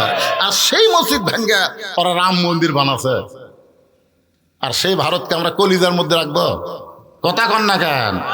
ভারতকে বয়কট ঘোষণা করতে হবে। জোরে কোন ঠিক? আল্লাহর বান্দার একটু মনোযোগ দেন। তালহা বলতেছে, রাসূল আল্লাহ, আমি সন্তানকে ঘরের মধ্যে রাইখা যেতে পারি না, যদি ঘুম থেকে চেতনা পায়া ইহুদির গাছের খুরমা খেজুর খাই। আমি কি করলাম? আমার সন্তানকে আমি কোলে নিলাম, আমার সন্তানকে আমি কোলে নিলাম, কোলে নিয়ে আমি রওনা দিলাম যে আমি আমার সন্তানকে কাছে রাইখে আমি নামাজ পড়বো। কিন্তু রাস্তার মাঝখানে যাইতে আমার মন বলতেছে, তোর সন্তান ছোট মানুষ, এই তো নামাজের গুরুত্ব বুঝবি না। যদি নামাজ শুরু করে দিলে ও যদি নামাজের ক্ষতি করে, চিন্তা করলো এটাও তো ঠিক। রাসূল বলেছেন 6 বছর 7 বছর থেকে নামাজের তালিম দাও। আর আমার বাচ্চার বয়স কেবল 5 বছর, এত 7 বছর বয়স হয়নি, এক নামাজের তালিম দেওয়ারই বয়স হয়নি। তাহলে এই 5 বছরের বাচ্চাকে আমি যদি নিয়ে যাই, আর যদি নামাজের ক্ষতি করে, তাহলে রাসূল আমাকে গাল দিবে। বাড়িতে রাখতে পারি না, চেতনা হয়ে যদি খেজুর খায়, আর নিয়েও যাবার পারি না যদি আমাদের নামাজ নষ্ট করে দেয়। এই জন্য আমার ঘুমন্ত ছেলেকে চেতন করে রশিদে খুঁটির মধ্যে বেঁধে রাখছি। ফজরের নামাজ পড়ার পরে আমি এসে গর্তের মধ্যে নাম আমার বউকে কাপড় দিলাম। আমার বউ নামাজ শেষ করে গর্তের মধ্যে নামলো। আমি সেই পোশাক পরে আপনার জন্য দরজা খুললাম। এখনো পর্যন্ত আমার ছেলের বাঁধন খুলতে পারি নাই। রাসূল বললেন, তালহা, কি যদি মনে না করো, আমি তোমার বাড়ির মধ্যে একটু ঢুকতে চাই। তালহা বলে, রাসূল আল্লাহ, আমার তরফ থেকে কিন্তু আপত্তি নাই, বরং আমার ভাগ্য এত ভালো, আপনার কদম আমার বাড়ির ভিতরে। রাসূল বাড়ির মধ্যে মধ্যে গিয়া তালহার পুত্র সন্তানের দিকে তাকায় ছোট বাচ্চার মতন কান্না শুরু করে দিলেন। সাহেব বলে, ইয়া রাসূলুল্লাহ, এমন করে আপনি কাঁদতেছেন? রাসূল বলে, তালহারে, রশি দিয়া তোমার বাচ্চাকে খুঁটির সঙ্গে বেঁধে ইহুদির গাছের খেজুর থেকে তোমার সন্তানকে হেফাজত করো নাই। আমি বলতেছি তোমার সন্তান থেকে তুমি জাহান্নাম হেফাজত করেছো। আপনারা এখন বলেন, এত অভাবের ভিতরেও একটা ইহুদির গাছের খুরমা খেজুর যদি মুসলমান না খায়, আস্তাইনু বিসসবরি ওয়াসসালাহ, চাবে কার কাছে? বরকত দেওয়ার মালিককে। বর্তমানে আমরা তো আল্লাহ বাদ দিয়ে অন্য কারো কাছে হাত পাতানো শিখছি, যার কারণে টাকা থাকলেও বরকত নেই। আছে? যেরকম আছে, চাইতে হবে কার মাধ্যমে? ধৈর্য আর নামাজ। মসজিদ কিসের জন্য? এ ভাই, মসজিদ কিসের জন্য? কারা কারা ঈশার নামাজ পড়েন নাই? এখানে যারা বসে আছেন, কারা কারা ঈশার নামাজ পড়েন নাই? হাত তোলেন। এ কথা আমি বলবো না। হাত তোলেন, এ কথা আমি বলবো না। কিন্তু কারা কারা ফজরের নামাজ পড়বেন না, তারা একটা হাত তোলেন তো, যে হুজুর আপনি যতই ওয়াজ করেন আমরা ফজর নামাজ পড়বো না। এরকম কেউ আছেন? কে রে ভাই, কেউ আছেন যে ফজর নামাজ পড়বেন না? আছেন? আচ্ছা, কারা কারা ফজর পড়বেন? দুই হাত তোলা, আল্লাহকে একটু দেখান তো দেখি। লিল্লাহে তাকবীর। হাত নামান। এটা হলো মসজিদ উন্নয়নের সবচাইতে বড় কালেকশন। কি মনে করতেছেন? বস্তা সিমেন্ট তোলা মডেল মসজিদ বানাতে মুসল্লি নেই। আমি যে আসর নামাজ পড়বো, গোটা মসজিদ চাইছে ধুলে, লোক দিলে গোটা ধুলে। মুয়াজ্জিনকে বললাম, কে রে ভাই, ঝাড় দেন না। কি জন্যে? কি জন্যে? আজান দিয়ে আকামত দিয়ে কেউ আসে না, খামাকা ঝাড় দিয়ে কি করবো? আপনি দেখেন আমার জায়গা ঠিক আছে কিনা। আমি তাকে দিকেও সামান্য পরিষ্কার, গামছা দুই বাড়ি বাড়ি হুজুর ধুলে উড়ে যায়, এই জায়গার নামাজ পড়ি। আজকে আপনি আসবেন আমি জানি। তাই করলাম, কে রে ভাই, তার নামাজ পড়ে না? পড়ে হুজুর। পড়বি না কেন? নামাজের দিন পড়ে হুজুর, নামাজের দিন পড়ে। তোমাকে দিকে নামাজের দিন কবে? শুক্রবার দিন। তা আপনারা কি মনে করছেন শুক্রবারের জন্য এই মসজিদ বানাচ্ছেন? এই পুরাতন মসজিদ কি শুক্রবারের জন্য? তাহলে মসজিদের বড় কালেকশন হলো ফজর নামাজ সবাই পড়বেন। মুসল্লি যদি কালেকশন হয়, মসজিদের কোনো অভাব থাকবে না। জোরে কোন কথা ঠিক কি না? কথা কোন ঠিক কি না? কাবা ঘরের মধ্যে মূর্তি ঢুকছে কখন? নবী যখন হিজরত করে মদিনায় গেলেন, মদিনা থেকে আসার পরে মক্কা যখন বিজয় হলো, সাহাবেরা কাবা তাওয়াফ করবেন। রাসূল বলেন, তাওয়াফ করার আগে দেখি তো কাবার ভিতরের খবর কি। আমরা এতদিন ছিলাম মদিনায়, মক্কার ভিতর কি করছে দেখা লাগবে না? তখন ভিতরে ঢুকে দেখে বাবা একেবারে কাবার দেওয়ালের সাথে খুঁটি ইয়ে মারছে, প্যারাক মেরে, বুঝছেন, 360টা মূর্তি টাঙ্গাছে। হবল, লাত, মানাত, উজ্জা, এরকম সব টাঙ্গা থাকে। ওমর ফারুক বলে, সি সি সি সি, আল্লাহর ঘরের মধ্যে মূর্তি কে ঢুকালো? আচ্ছা, আবু জেহেল যখন লাত নিয়ে ঢুকতেছে, লাত মানাত হজ্জা হবল এই মূর্তিগুলো নিয়ে যখন ঢুকতেছে, আল্লাহ ফেরেশতাকে বলতেছে কাবার দরজা খাড়ায় থাক, মূর্তি নিয়ে যেই যাবি মারবো চল। এত জোর চল মারবো, ওই যেন ঘুরতে ঘুরতে পড়ে যায়। মনে করেন আবু সুফিয়ান আগে ঢুকতেছে, এক চল মারছে, ওই দৌড় মারছে। আবু জেহেলকে, কে ভাই মূর্তি ফেলেতে দৌড় দিল কে? আন্দারা চল মারতেছে পারে, দেখা যাচ্ছে না কে মারতেছে। আপনার মতো চল খাওয়ার পরে আবু জেহেল ঢুকবি, জোরে ঢুকবি, দরজার জাতি চল, কে মারতেছে দেখা যাচ্ছে না। আল্লাহর কাবা ঘর রক্ষার জন্য আল্লাহ যদি ফেরেশতাকে দরজা না থুয়ে ওরকম যদি ভিতরে মূর্তি মারার মতন সুযোগ দেয়, তাহলে বাংলাদেশের মসজিদের আশেপাশে যদি মুসল্লি না থাকে, তাহলে মসজিদের কি হবে ভাই? এইবার দেখলাম এক মসজিদে একেবারে ব্যানার ট্যানার টাঙ্গা, বুঝলেন, একেবারে ব্যানার ট্যানার টাঙ্গা মিটিং করতেছে। দুই ধারে দুই ছবি, ওপরে নেতার ছবি মসজিদের মধ্যে। হায় রে সোনার সানেরা, কি বুঝতে পারলেন? হুজুর ভালো করে দোয়া করবেন। হুজুর হুজুর চিন্তা করতেছে, দোয়া যদি না করি, আবার মুসল্লিরা বেশিরভাগই বিএনপি, বুঝলেন, ওই এখন কি করে? নেতা কথা দোয়া যদি না করেন আপনি কিন্তু মডেল মসজিদ।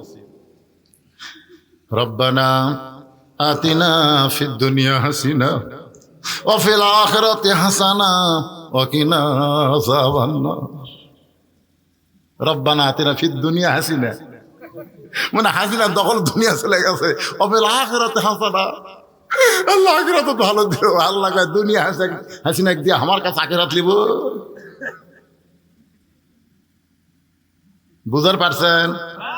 বুঝলে বুঝ পাতা, না বুঝলে তেজপাতা। এর বেশি খোলাখুলি করে বুঝান যাবি। এটা পলকের এলাকা, ধরে কোন কথা ঠিক কিনা? আমার ভাইস্তা পলক আলেমদের অত্যন্ত সম্মান করে। যতদিন আমার সঙ্গে দেখা হয়েছে, আমার পলক ভাতিজা খালি আমার সাথে দেখা করে 5,000, 3,000, 3,000-এর নিচে দেয়নি, 5,000, 10,000 দিয়ে। যতদিন দেখা, যতবার ততবারে হাতের টাকা দিয়েছে।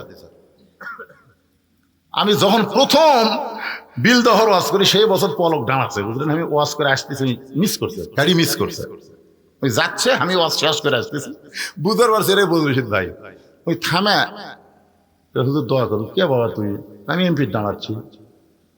আমি বড় একটা মারি হোক কে রে, পুষকে তোর দাড়ি বলছে ঠিক মতো ওঠেনি, তুই এমপি হবো।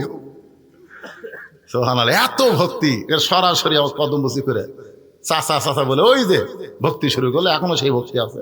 আলেমদের ভক্তি করার কারণে তইজ্জমান তাসা, সম্মান দেওয়ার মালিককে। আরো ধরে বলেন, যত জায়গায় ভোট কি হোক জানি না, আপনাকে সিংদাই পলকের একটা আলাদা একটা লোক আছে, ধরে কোন কথা ঠিক কিনা? কারণ কি? আলেমদের ভালোবাসে। ঈদের আগে সমস্ত ইমামদেরকে, আলেমদেরকে তিনি সম্মান দিলেন। বাংলাদেশে অনেক নেতারা আলেমদেরকে তারা জালেম মনে করে, আর এই নেতা আলেমদেরকে সম্মান দেয়। এই জন্য আমার ভাইস্তার এলাকায় খুব একটা ডাইরেক্ট বলা যাবে না, যা বললাম বুঝলে বুঝ পাতা, না বুঝলে তেজপাতা। আচ্ছা আপনারা বলেন, মসজিদের কালেকশন কি শেষ? মুসল্লি কালেকশন তো শেষ কালেকশন। তারপরেও কেউ যদি কেউ থাকেন এমন ব্যক্তি যে হুজুর এখনো দান করি নাই, আল্লাহর ঘরে দান করে আমরা জান্নাতে একটা ঘর কিনবার চাই। আল্লাহ রাসূল বলেছেন যে আল্লাহকে ঘর বানায় দিবে, আল্লাহ